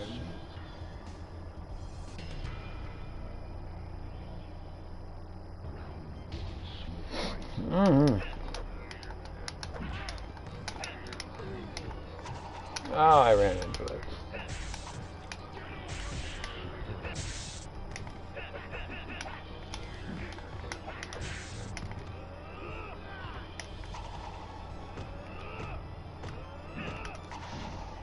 Oh, that almost went right through him.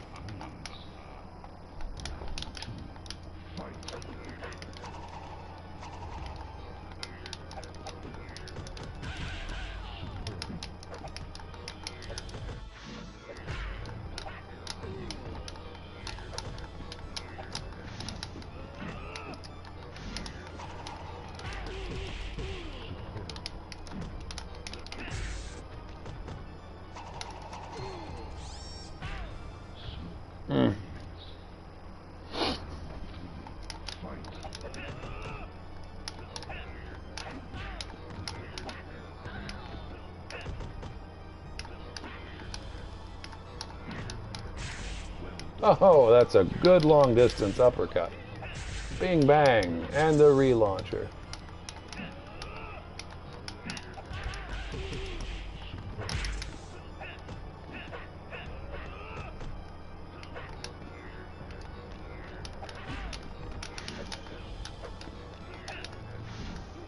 Ah, you got me.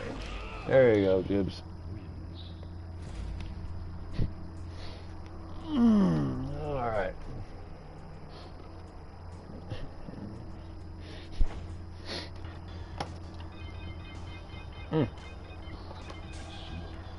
Okay. Sans? Where's Sans? Oh, there's Yellow Summer. All right.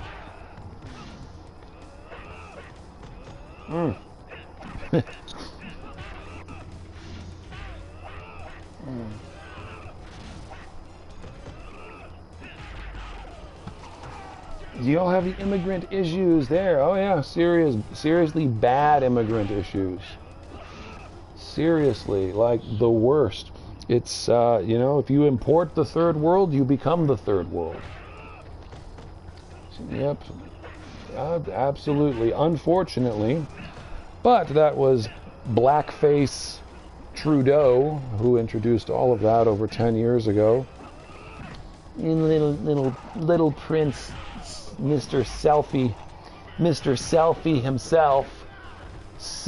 himself, Justin Trudeau, blackface Trudeau. Yeah, he started all that nonsense, and then Carbon Tax Carney took over. Yep. Carbon Tax Carney with his 3 citizenships and offshore banking accounts. That is no. Yes. But hey, that's diversity is our strength. Diversity is diversity. Yeah, bullshit. If diversity was a virtue, then homogeneous societies would not thrive, or they would not have thrived for centuries. Diversity is a description, it is not a virtue. Virtues like patience or kindness or humility, those are virtues. Diversity is not a virtue. But for some reason, they seem to try to tie it into capitalism somehow without understanding supply and demand. That it, you know, foreigners don't create jobs. Foreigners take jobs. Foreigners don't create housing either. Foreigners take housing. They come in need of housing, and they take the housing that's already here, which then drives inflation up, which then drives housing costs up. Foreigners don't come with jobs. They get here and then they need jobs. Therefore, there are fewer jobs because they came. And the universities, the colleges, of course, all love this when they come as students because they can jack up the tuition prices. It's literally triple. As they say, just follow the money. It's literally look at the prices of, as in the West, whether Canada or the US, your price as a foreigner to go to a college or university. In a lot of places, particularly Canada, it's 3 times, I kid you not, it's triple the price if you could go just as a regular citizen. And colleges, universities, they love that because they can, every one of those butts in the seats that they can get somebody from the Philippines or Bangladesh or India or Pakistan, where they have 85 brothers and sisters. The universities here love that because their entire family will spend their life's inheritance to send one student or one sibling to a university in the West. And the universities love that because they will charge them 3 times as much. And it's a money game. But it doesn't offer any benefits here. It's a matter of capitalism is supply and demand. And that's the unfortunate part. There's fewer jobs because now there's more people. They're not, it's the myth of they're not all doctors and engineers. They're not all astrophysicists. Most of them are middle to low wage laborers. And those are the facts of life. People don't like acknowledging that, unfortunately. They're not Elon Musks. The foreigners, the immigrants, they're not a bunch of Elon Musks coming here and opening factories and creating jobs. They're simply not. And that's whether you like it or not, those are the facts of life. Most are not coming here opening jobs, but people will say, but food. But they're restaurants. But I want to be able to eat some chicken tikka masala. You know what? get a recipe book. Get a damn recipe book. Can you not be racist and reduce an entire culture to you want to be able to eat a dish in the middle of the night? Can you just value some people for something that's not food? But they do that. They literally reduce everything down to they're hungry and they want to be able to eat this ethnic cuisine. They literally reduce it all just to dishes, basically. They really do take it all the way down to just food. Aha, you got me on that one.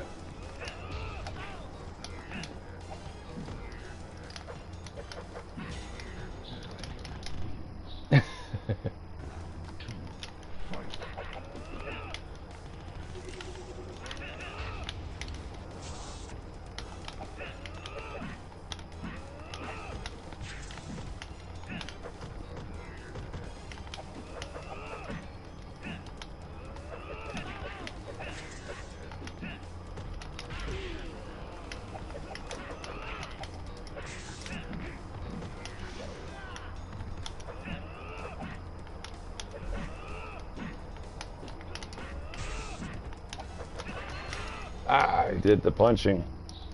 He did the thing. Yeah.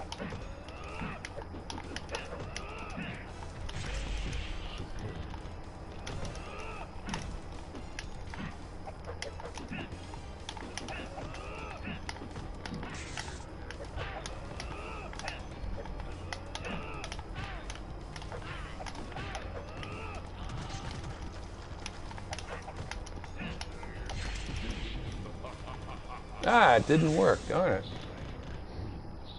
it. Jump into some Kano rounds. Alright, let's see what we got. Good job there, Swans.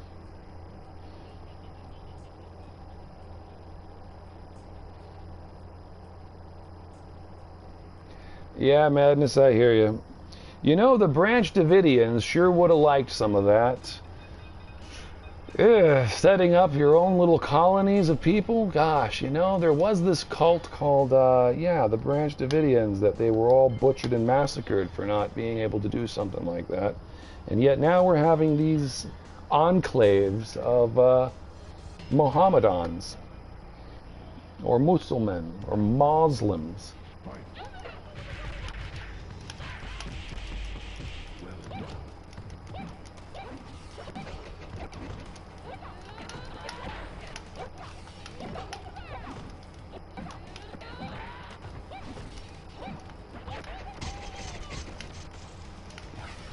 I've read some things, yes. I have debated religion with plenty of people. Have I ever read it, the whole thing? No. I have read so much commentary, though, and so much excerpts from it. This verse, that verse. I know all about their taqiyya, their prescription to lie, basically as part of their religious beliefs. Lie to the non-believers, lie to settle a dispute, lie to a woman, or lie to your wife. Yeah. That's homegrown. That's guaranteed right out of the book.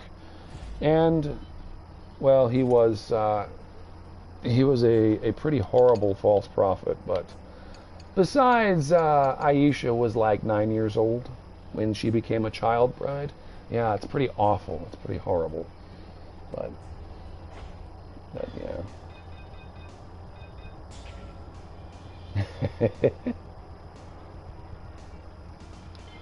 JRT. Alright, I'm just going to go with some random thing here.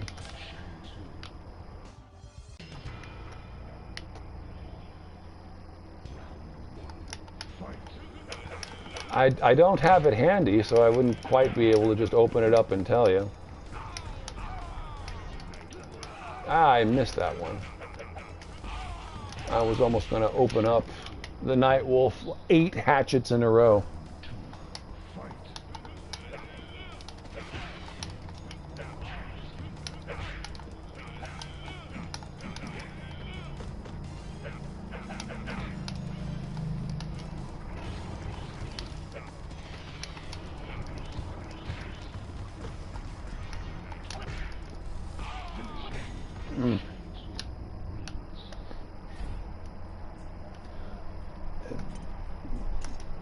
Yes, I actually have both. I have phone and computer.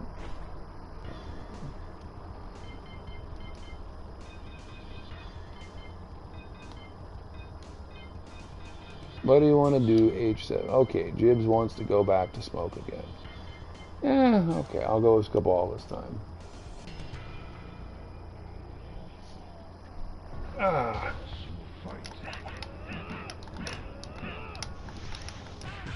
Ah, you got me there.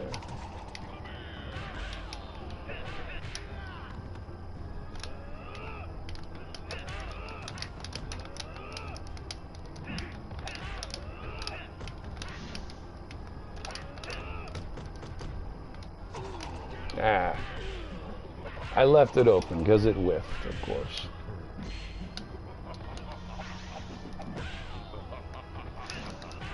Ah. Very good, Jibs.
All right, Hector Zodi.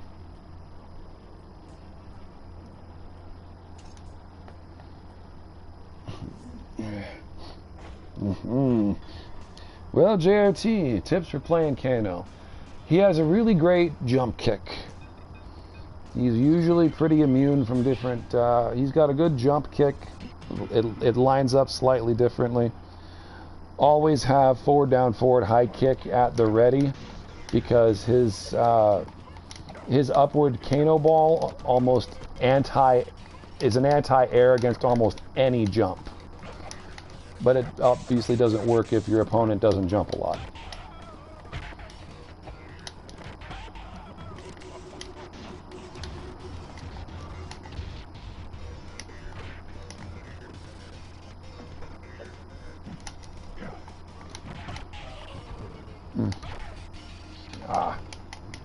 The lag.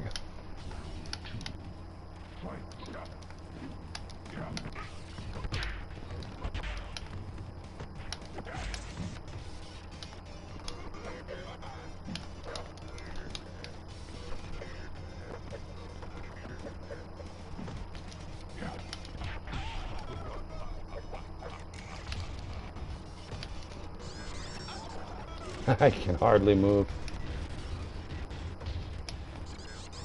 Ah, there you go, Hector's out. Alright, so you wanted to see what is their third book.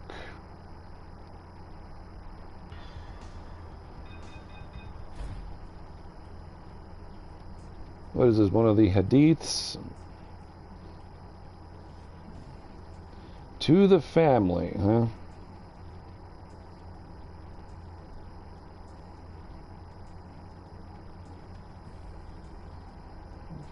Yeah, well, I guess that's what they believe.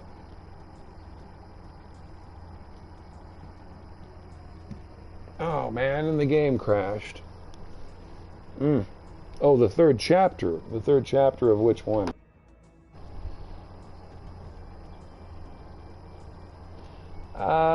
Tarkus actually focus on sweeps with Kano. It's not always worth it holding low kick because Kano has one of the 3 fastest, super fast sweeps in the game. So it's not good to do to be holding down the low kick because his sweep is so much better. He's up there with Sonya and Jax for super fast sweeps. So it's almost a waste, but I generally don't bother with holding the low kick. Even though I said I just did because I opened the match.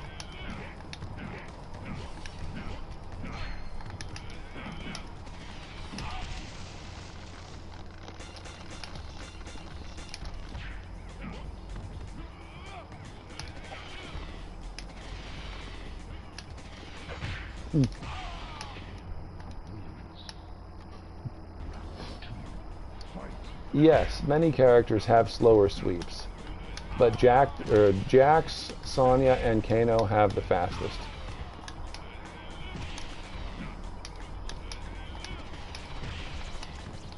And you can literally spam that forward down, forward thing. That has no cooldown pretty much. The forward down for the air ball.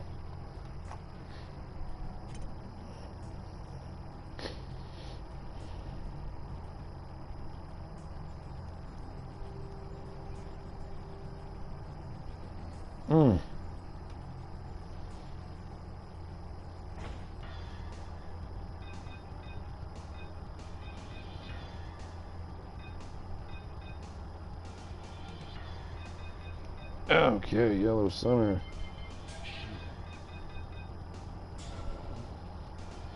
Yeah, I did say that. Oh, goodness. Aha, Sans.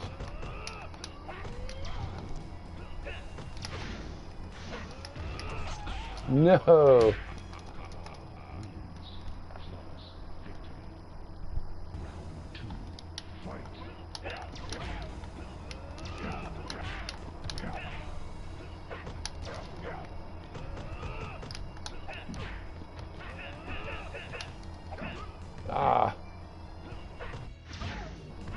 It doesn't work.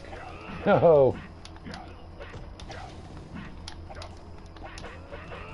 Very good. Alright, now you can do that.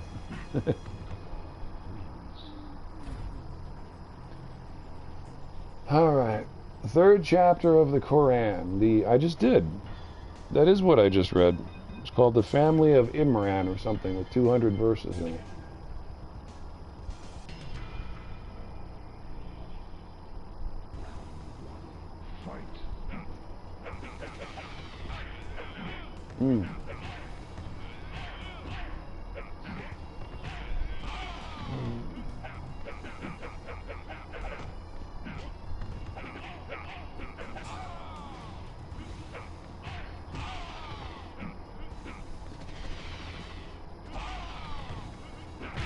Kano's Strangle is like more of a decoy because it's not particularly effective.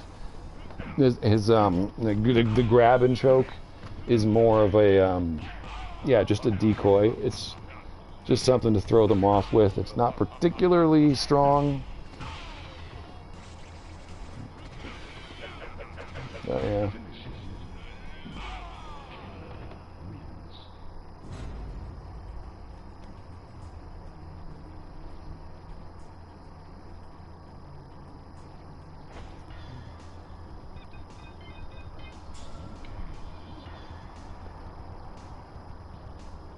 Miracle Mutt. That's a cute name.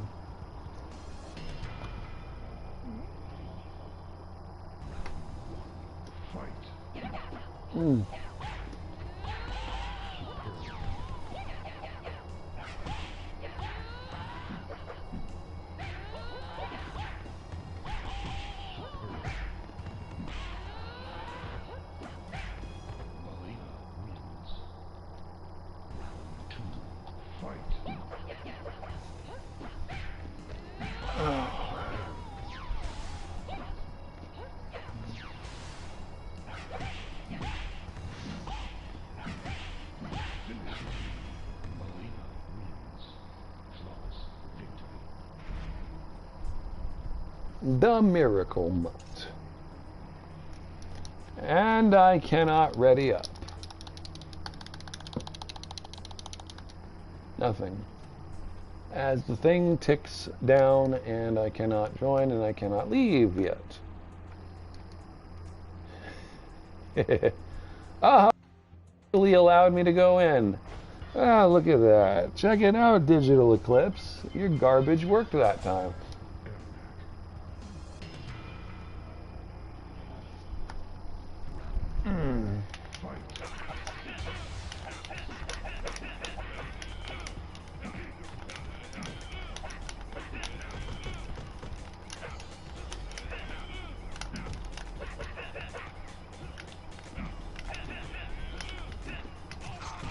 Ah.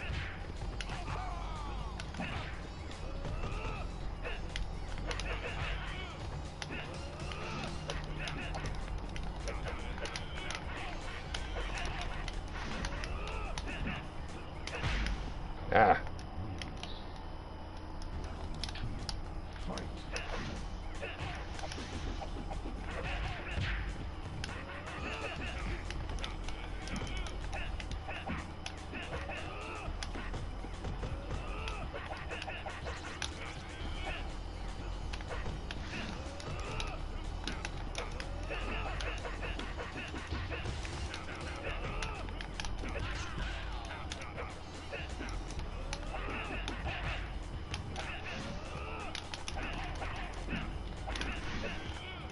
Ah, there you go. The inflatable.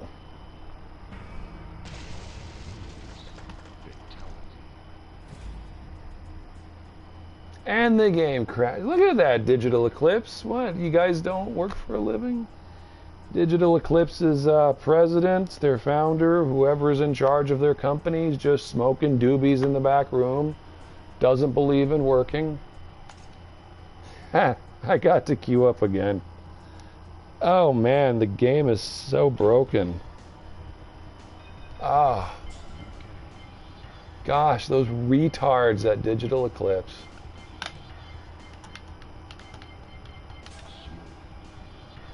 The worst software company in the world.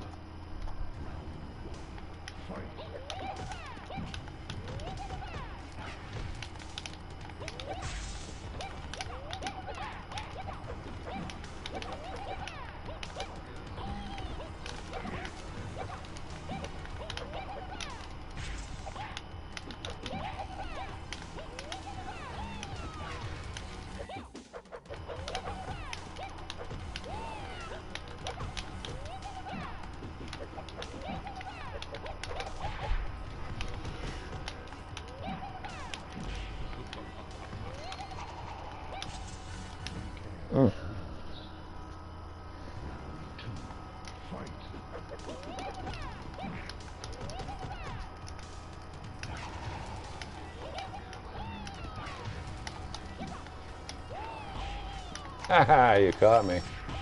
Very good.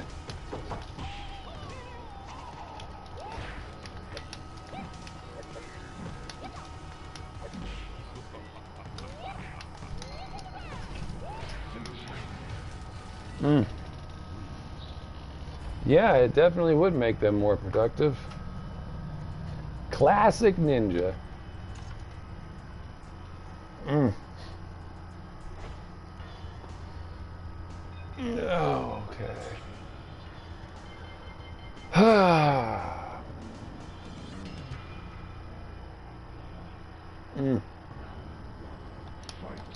See, now Sonya and Kano both have the same speed sweep.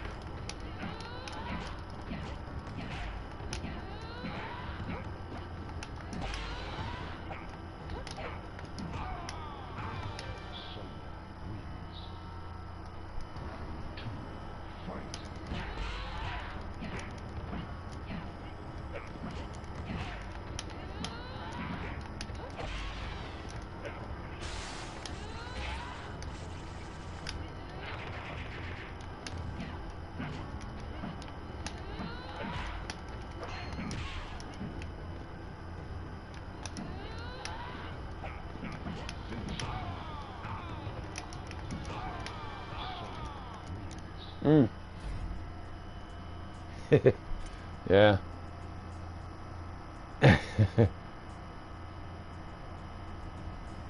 Sonia's your girlfriend. Carrie Hoskins actually replied to me the other day. I had sent her a message and I actually got a reply. Yeah, check it out. Dapper me managed to get her to send a message. Aha. Eat that, console fanboy. And I didn't have to pay for it either.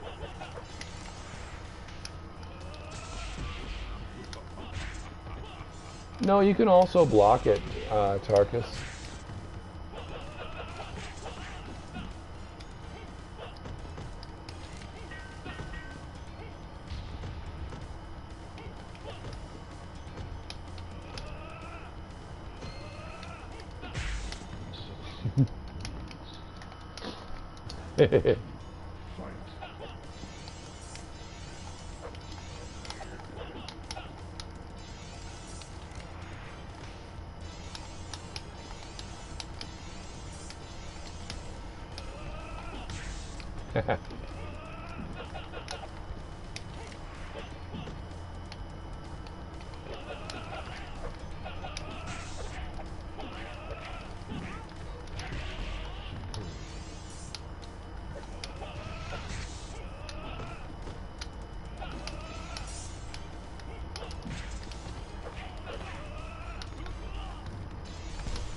There you go.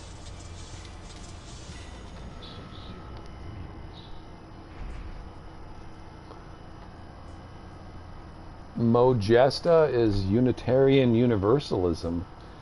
Well, that's certainly a different topic. Unitarian Universalism, that's I can't even really call that so much as Christianity as much as some other denominations. That is some weird stuff.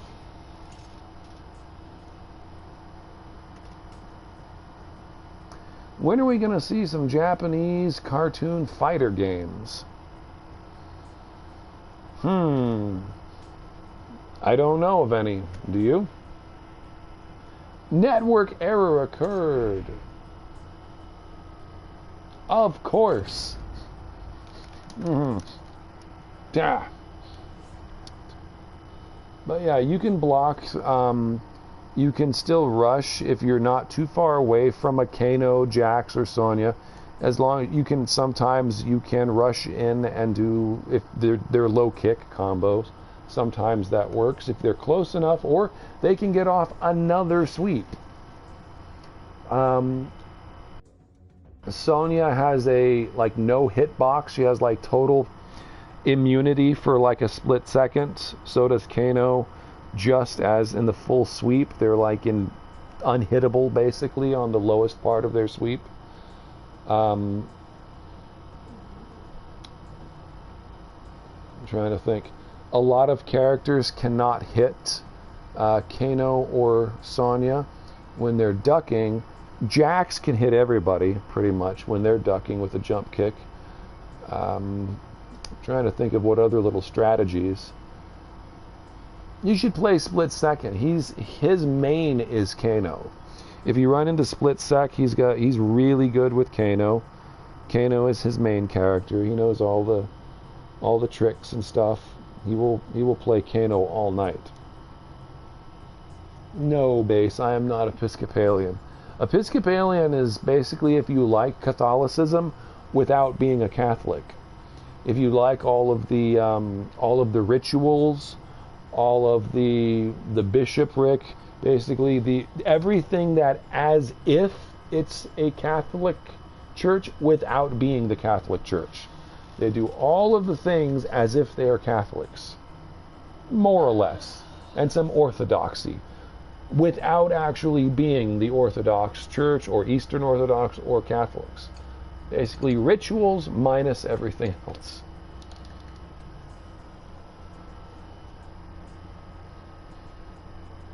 Oh, DBZ fighters? Yeah, I don't know. I didn't get into the Dragon Ball Z fighting games. Not past Budokai 3.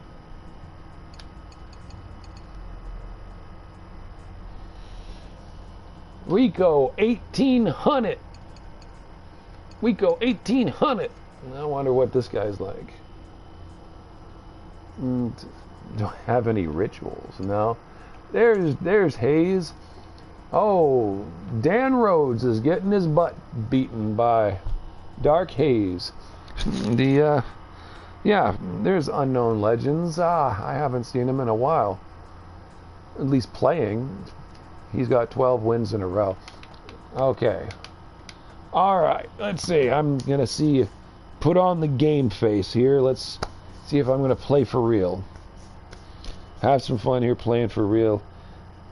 Yeah, working against Unknown Legend. If I can get up there. I want to see this Damien and Norwood and Rico 1800. See what that dude's about. Yeah. I used to have Budokai 3. And I've got the Dragon Ball I've got DBZ Kakarot. I've had that for a long time. I did a 100% playthrough on Kakarot. I beat that whole game and got every achievement. I didn't bother with any of the expansions yet, so there's still that. But I did enjoy Kakarot a lot on my PS4. But I didn't do any of the I didn't do any of the actual fighter games since Budokai 3.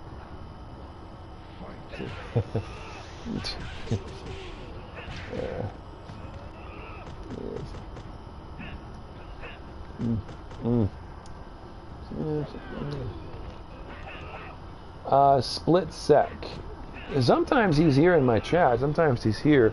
Split Sec, I think usually he might play in the middle of the night. I think he's a very late night player sometimes. But he's been around. Split with 2 T's. Split Sec. He doesn't stream much, but he's got a channel. If you just type in UMK3, I think I can find him. Split Sec. Or maybe his name is Split Sec. Yeah, you can find him. His main guy. His main guy is Kano. Yeah. You liked Budokai 3 on the GameCube. I had it on the PS2, and I had the Behind the Screams DVD that came with it, and the little miniature Chibi Broly character figure. I had that too. Yeah, I did have Budokai 3. Had that though a long time ago. That was a good game. Budokai 2 was weird because it had the playing board, this weird playing board as the game. Even though it cleared all the way through the Buu saga, it's like playing that game is moving across like game boards. That was so weird, just the way the game progressed. Moving your little dauber, your little character across like little chess boards or whatever. But it did go all the way through the Buu saga. The original Budokai, which I think was a GameCube launch game too, Budokai 1 would only get you through the Cell saga. You basically don't get to see the rest of it. You have half of the Dragon Ball Z series that would only take you through the Cell saga. As did, I think, Legends. Legends also only went through the Cell saga.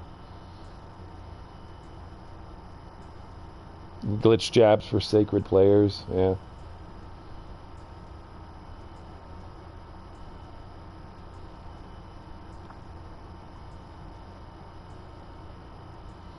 But I had Dragon Ball GT Final Bout, the one that had Steve Blum was the Ocean dub, or was the voice of Goku.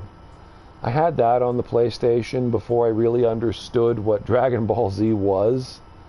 I did have GT Final Bout, and back when that game sold for $400 too.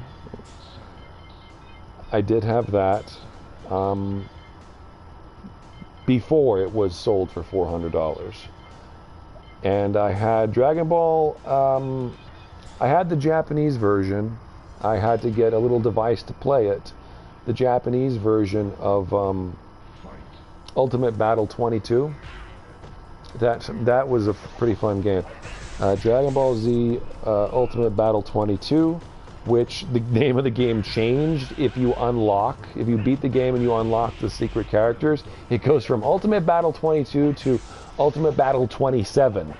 It changes its own name because it unlocks 5 more characters for you. So I thought that was pretty funny.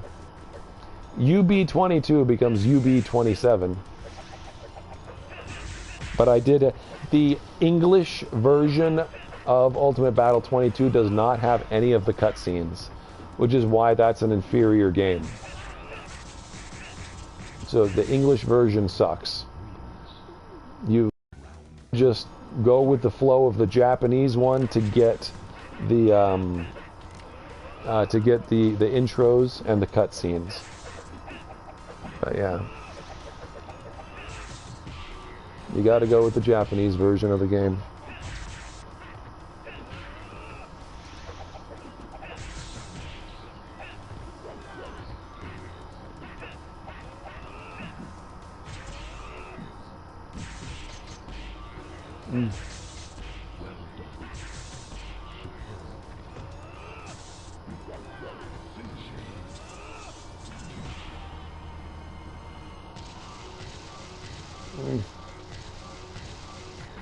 You're gonna play it on the emulator? Yeah.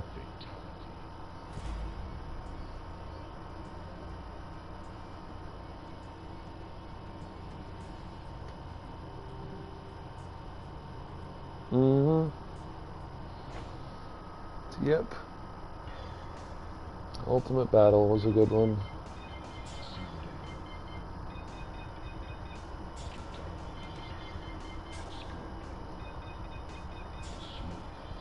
Yeah, the Supersonic Warriors, I think, was one of them.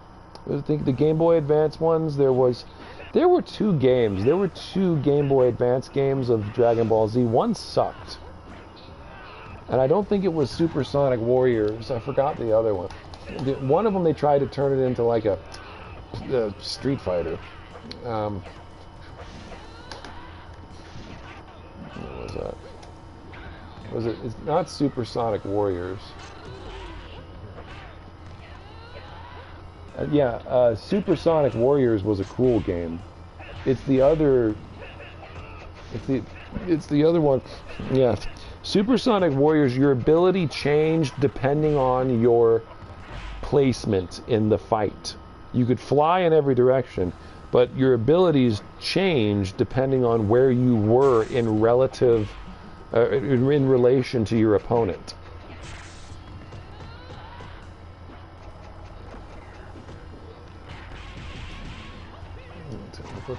What was that game that I don't like? What's the one that I don't like?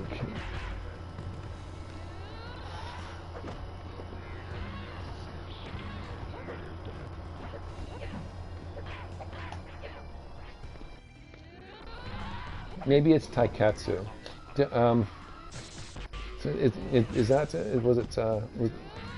Was it Taikatsu? Or was it Tenkaichi? No, I think it was Taikatsu. I've got to look it up here.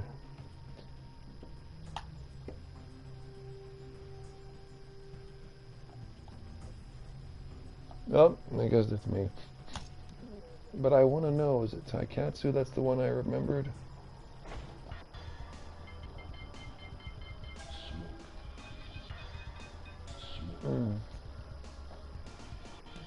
Oh, you're going double smoke. Oh, gosh. Okay, you're going to do human smoke twice. They look like rare sprites. I think I remember that one, if that's the one. It wasn't a very good one. And you only get like 7 fighters, and I think it was Taikatsu.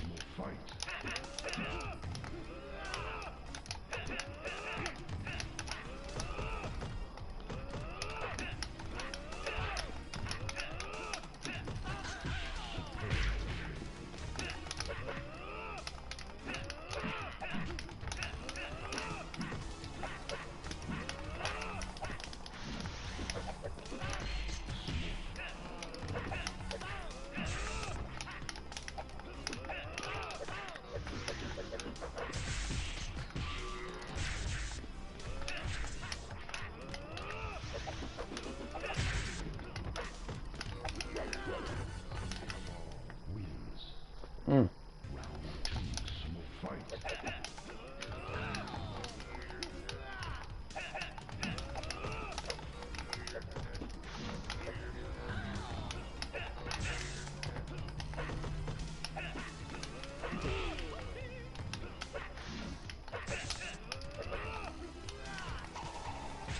Ah.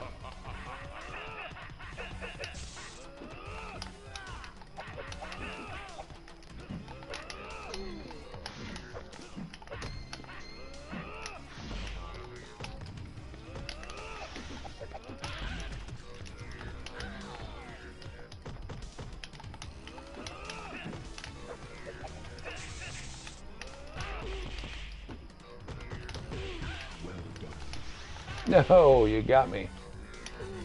Very good.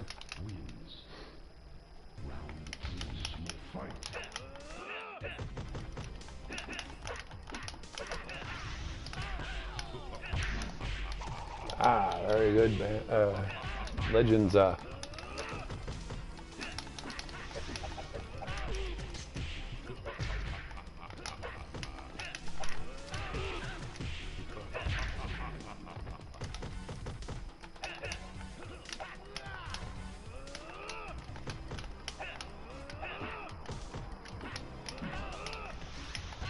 No, you got me.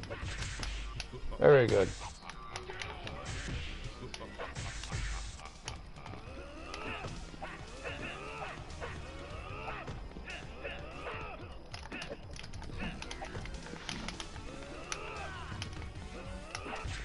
Ah, very good. All right, now what was this? Was it Taikatsu? Is that the one that looked like it looked cool, but the game was actually dog shit? The Taikatsu.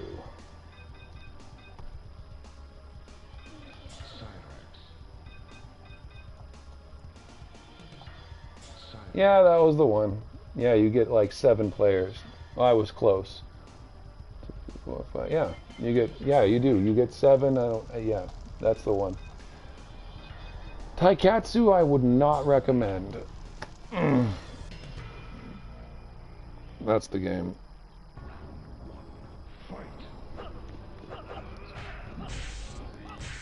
That's. Yeah, that was just a weird one. But Supersonic Warriors was fun.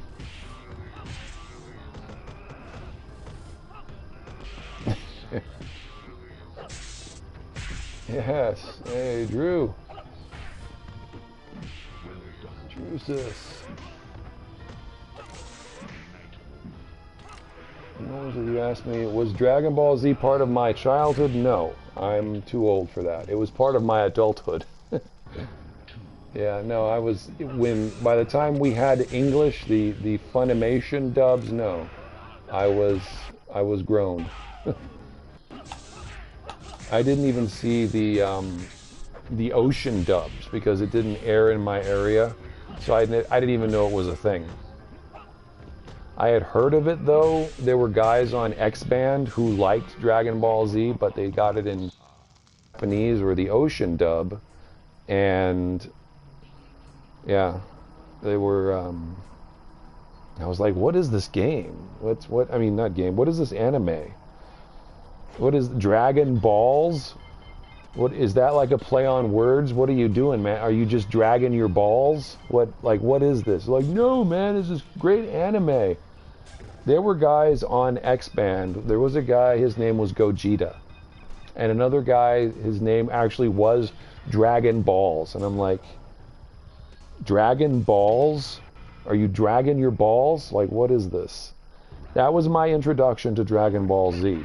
Was actually on Xband. A guy named Gogeta. I had no idea what his name was a reference to.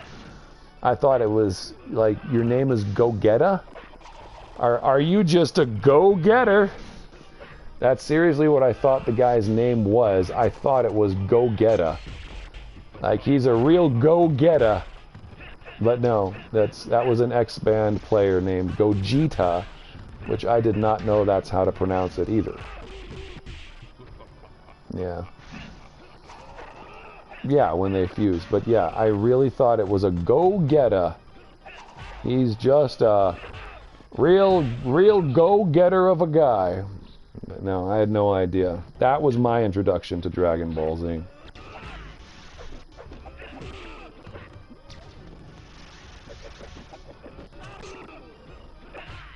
Hey.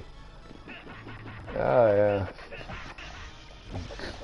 No, yeah, the Toonami, the Funimation stuff, that was great. I was fortunate to catch that. I got to watch. They started on what, like episode 50, basically. They had the ocean dub, but they had done like they started on episode 50 or some crap. It was real weird. I think they started in the middle of the Z series. I mean, not middle, but the middle of the first 100.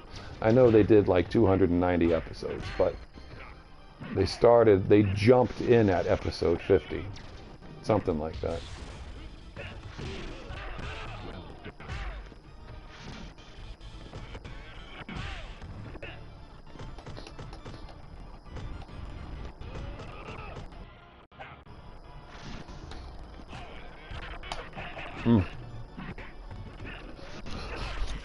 Yeah, they were the ones that did the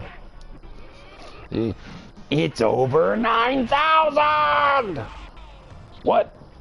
9,000? It's over 9,000. And yeah, the old voice of Vegeta talked like this. Yeah, come on, Nappa. That's right. Let's go get those fighters.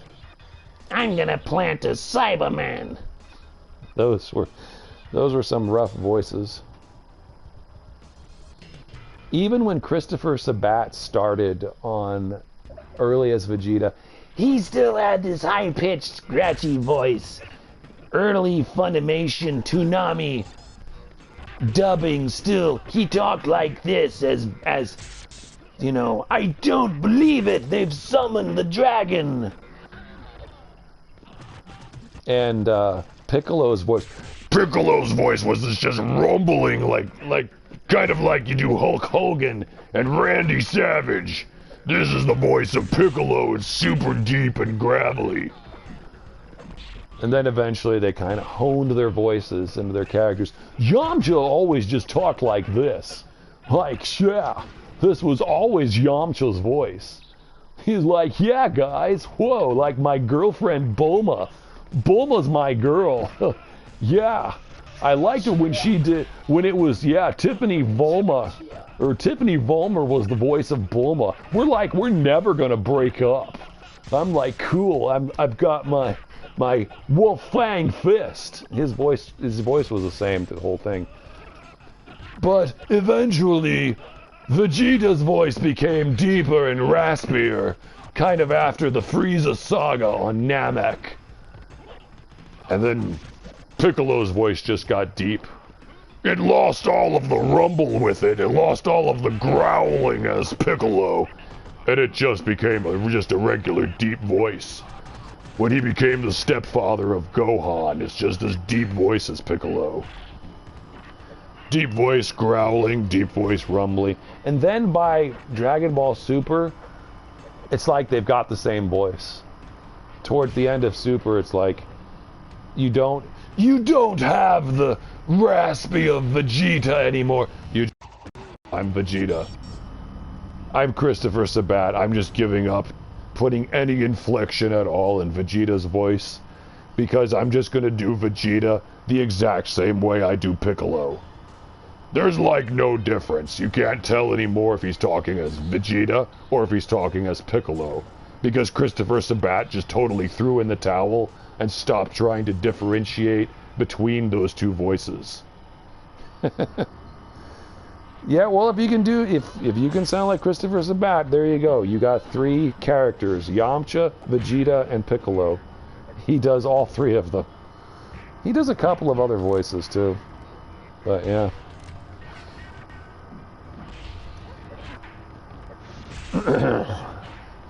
He was their first boss when King Piccolo was a bad guy.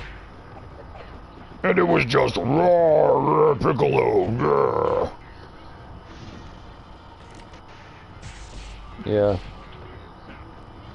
Then it just became deep talking.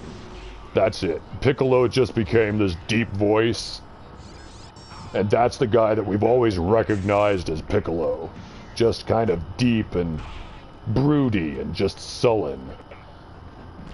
This is the voice of Piccolo that we all kind of came to know.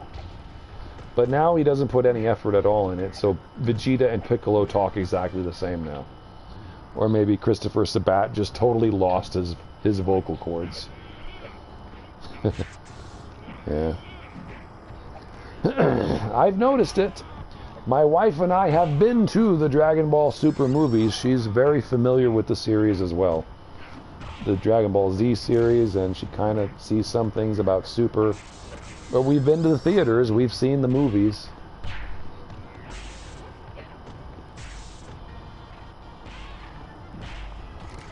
My favorite fight of the series, I mean, I guess Gohan as Super Saiyan 2 against Cell, but I mean the best music because of the Bruce Faulconer soundtrack. I mean the best one is Goku's Super Saiyan 3 power up, where Sean Schemmel hey guys, let's just edit all of me through this entire thing. What if I can just go ha and just stretch it out for 3 minutes or 5 minutes? And that's the best song, I think, of the entire series. I'd have to say that was peak Dragon Ball Z Funimation right there. Well, yeah, it lost a lot when Gohan grew up. It was no longer the same kind of series anymore. He just didn't want to be a fighter. He didn't want to do any of that anymore. He lost his whole gusto. He just would rather be a student.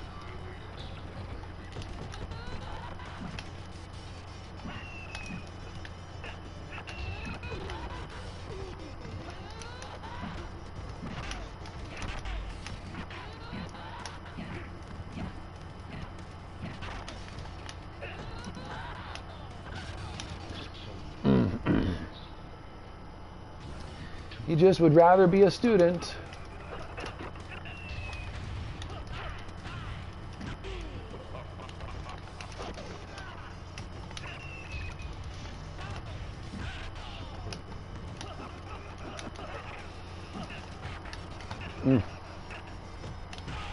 Yeah, even Vegeta got onto him for that, for losing his physique, for losing his superpowers.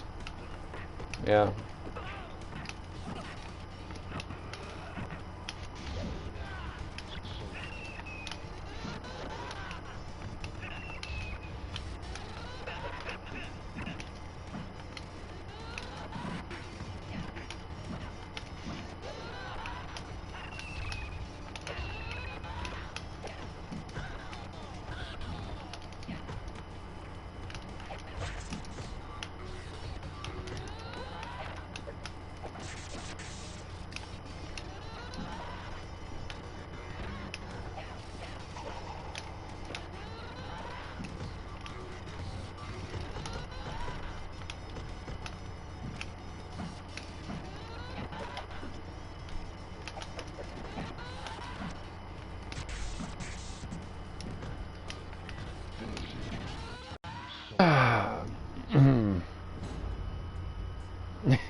Yeah, just get the Dragon Balls and just ask to have a higher IQ and just be super smart. There you go. That would have made it so much easier. Or just get all the balls and wish for more power.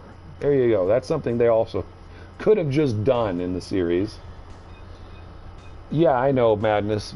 Bruce Faulconer hardly had a hand in the soundtrack, and that is a shame of shames, that his name is like on one song, but he was able to take over and basically brand himself as the entire Dragon Ball Z soundtrack, when it was like 3 other guys who were actually making those really good songs that everybody loved. But yeah.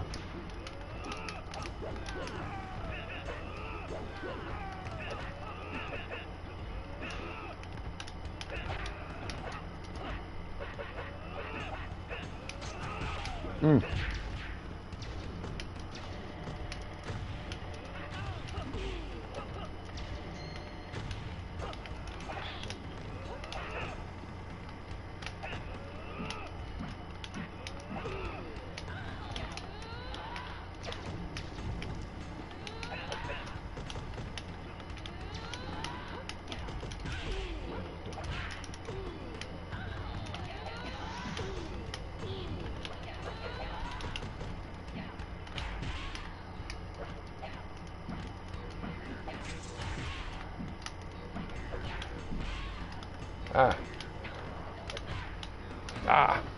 There you go. Minute sympathy.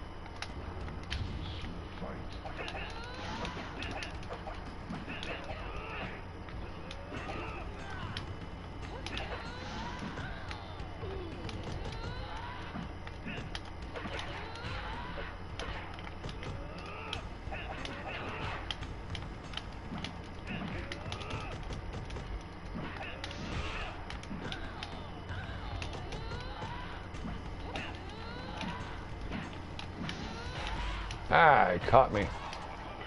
Mm.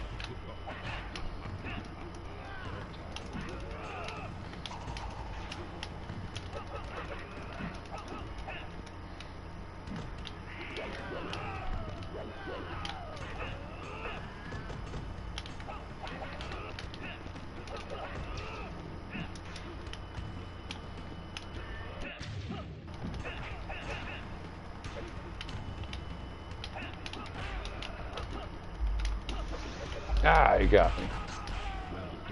Very good. Very good. Minute Symphony. Yeah. Bruce Faulconer was a scam. He was a con artist saying, yep, I made those, when he did not. He put his name on it, but it is awesome. The music itself, it is great. It is a great soundtrack. Yeah. Mm. Hey, Smuckers.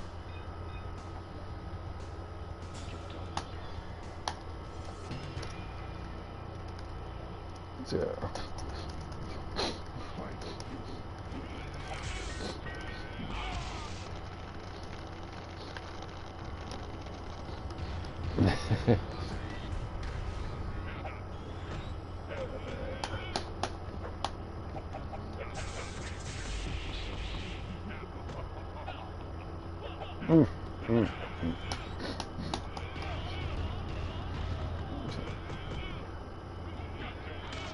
So you like jelly and jam, Smuckers?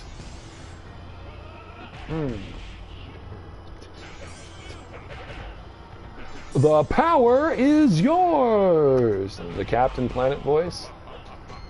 By your powers combined, I am Captain Planet. Go Planet.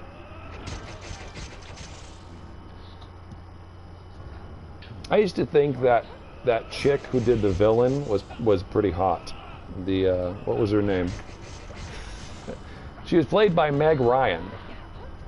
Dr. Blight, that was her name. She has like half of her face like with this comb over, like covering her hair.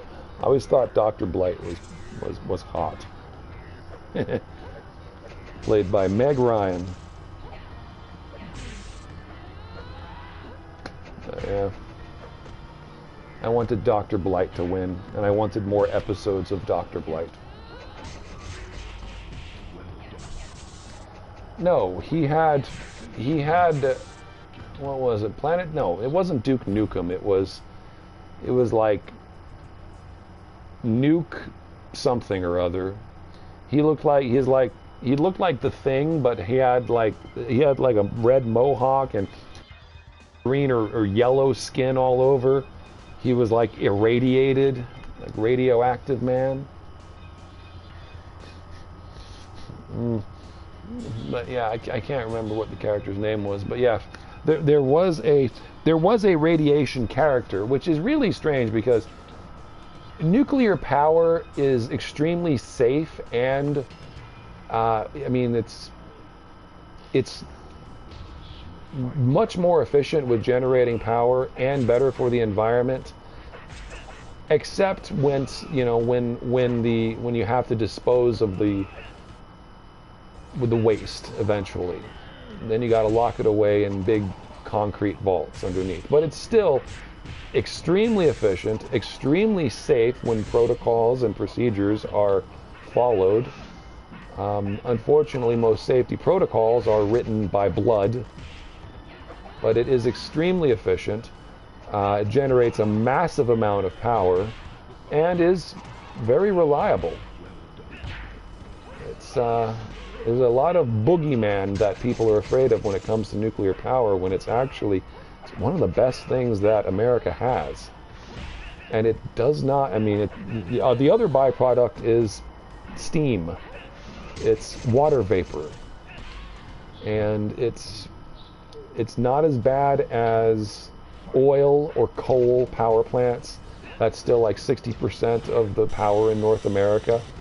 There you go. He did the air fireball into the blades. That was an example. I forgot who it was that wanted to see an example of that a few days ago. There it was right there. He did the air fireball into the blades. But yeah. And if you don't have reliable hydroelectric, it can't generate as much power. It's not as easy, especially if you don't have a massive, basically a dam that you can block up and change the landscape forever. If you don't have that, solar power isn't as useful. So solar power assumes peak hours and sunshine. So solar power is not a primary energy producer unless you're a plant, unless you're... Nuclear is definitely the way to go, I think, when safety protocols are followed. The most prohibitory thing about it is the immense startup cost. All of these regulations that have to be followed, all of the stuff that has to be, the cost of the startup, deciding to be a nuclear power producer in your city or in the state even, it's extremely costly. It is extremely expensive and takes several years of planning. A lot of planning, whereas gas and coal is so much easier to set up, but it's a massive polluter.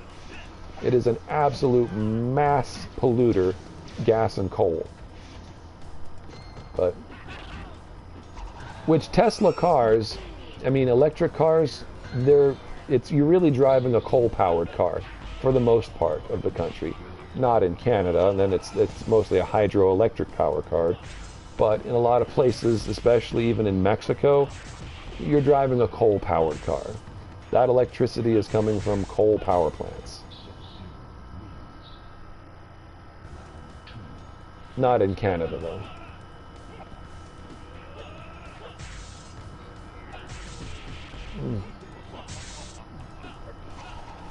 Did Ted Turner? I think he did have something to do with Captain Planet. I think Ted Turner had something to do with it. Yeah, you're all about that jam, Smuckers. Is it Perfect Cell or Deborah?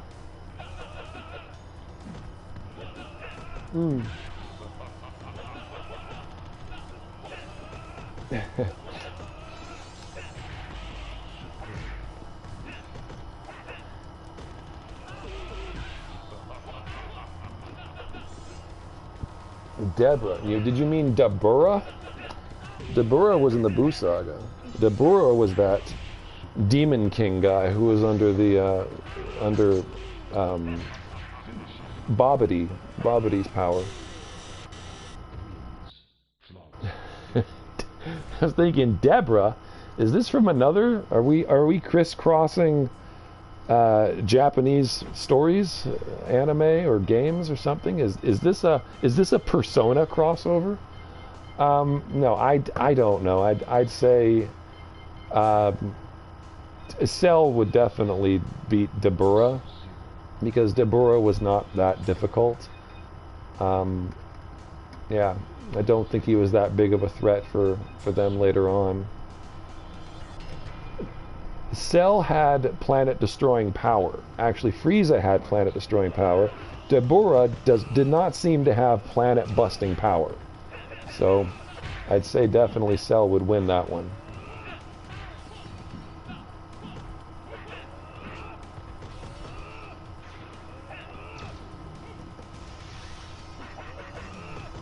Well, yeah, Perfect Cell would beat him. I think even Android 17 Cell, I think, could even beat Deborah. He didn't seem to be anything that ferocious other than his petrifying spit. That seemed to have some magical qualities. But if they were going to do like a Kamehameha battle or something, no, Cell would blow Deborah away. Even fighting, Cell, I think, would be faster and stronger than Deborah. Deborah.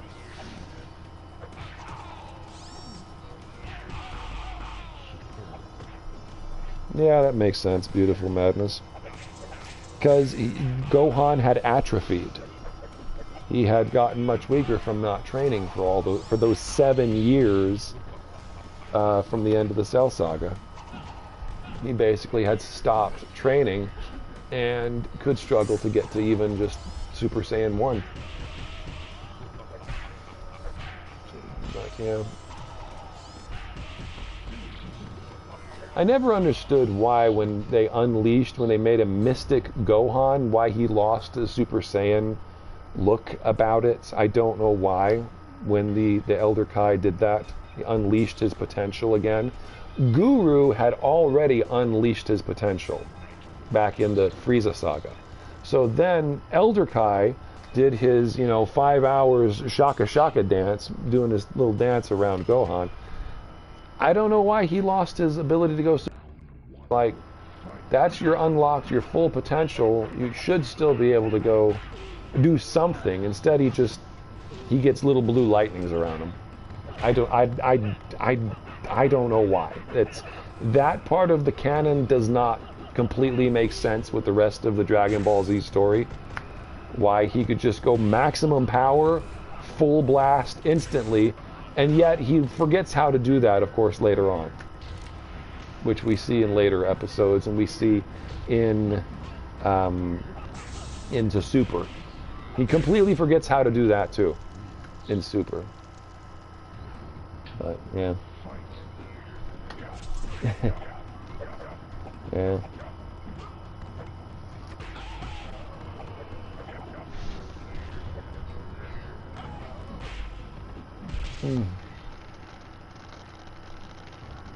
Yeah, that's right. Yeah, because Cell did die once and came back to life even more powerful. Which is weird why he was able to regenerate himself after puking up Android 18 and blew himself up and regenerated himself as Perfect Cell. It's like, what? How did he completely regenerate his Perfect Cell form? Why didn't he just do that normally? So that's the part of the story that didn't make sense either. But yeah, I was big into that series. I never really caught on to any other animes besides Attack on Titan that I watched in my spare time. I still haven't gotten all the way through the last season. I know there's not that many episodes of AOT, but that's another series that I really got into. It is very gory though, and it is very tragic and very sad.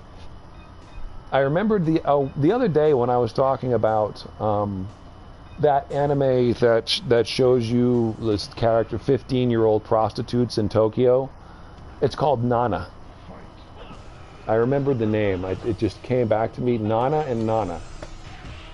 That shows, there's a couple of episodes, and the dude is 15 years old as a prostitute in Tokyo because their age of consent is much lower in Japan, or at least in big cities, Tokyo. That was the name of the anime. It came back to me one day. I know I had mentioned about it a few days on my stream, talking about cultural differences. But the other anime that I got into, other than the Dragon Ball stuff, was Attack on Titan. And that is such a gory, heart-wrenching, very gory, very gross anime. Big O was another one that I watched. I got into Big O. Again, these are my top ones. I'm familiar with a lot of different animes. I know a lot of different shows, but I never really followed them heavily. Let's Go Big O! Yeah, I did watch all of that. And back then I watched Outlaw Star. I loved that one. But that had a limited run. They had a very short series, Outlaw Star, with Gene Starwind. I liked that show. I liked, what was it, Tenchi Muyo. I didn't watch a whole lot of it, Tenchi Muyo or Tenchi Universe. It didn't really catch on with me, but I'd watch it because it was on. And Shim Sham. I actually watched some Shim Sham with one of my cousins. I remember that. But as of recent, no. The only big one that I got into was Attack on Titan. And I watched episodes in my spare time. But yeah, I never ended up finishing that series. But man, that is creepy. Creepy, creepy. I had some guys that I knew online, I guess some buddies, got into the 7 Deadly Sins. That was a series I know that some guys liked that I used to hang out with. But I got into AOT.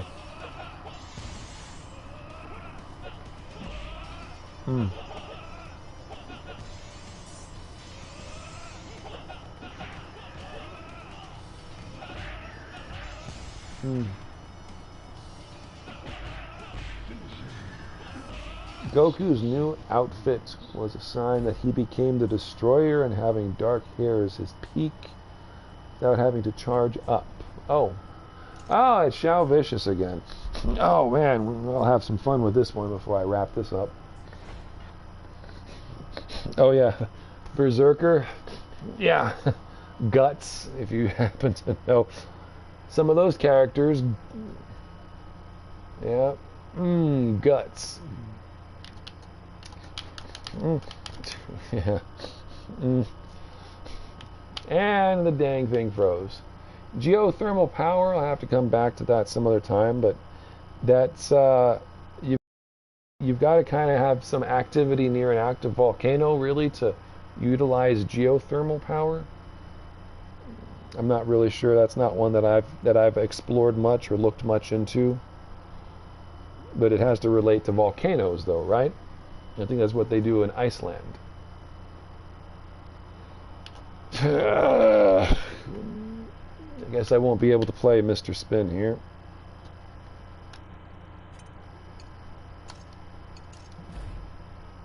Yeah. Oh, hot rocks. Just hot rocks. Like coals. Coals.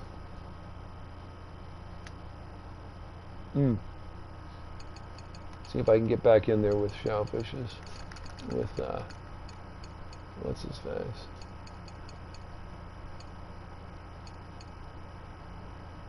Yeah. I don't remember which one of these rooms I was in.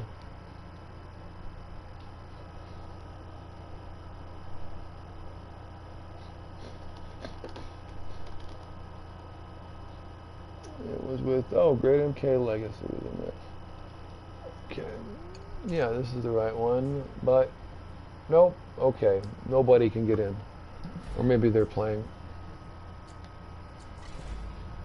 Alright, well, we're at 3 hours here. I was willing to play Mr. Spin, but the thing went kaput. Alright, well, that's going to be it for the night here. For me. For me. What am I up to right now? 50 short here of 7,000. Alrighty. Well, that's been fun. I went an hour longer than what I expected to go. I was only going to do about 2 hours, but that's cool. Alrighty.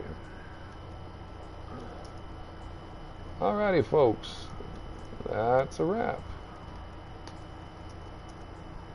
Thank you for coming. Like and subscribe. Alright. Alrighty, guys.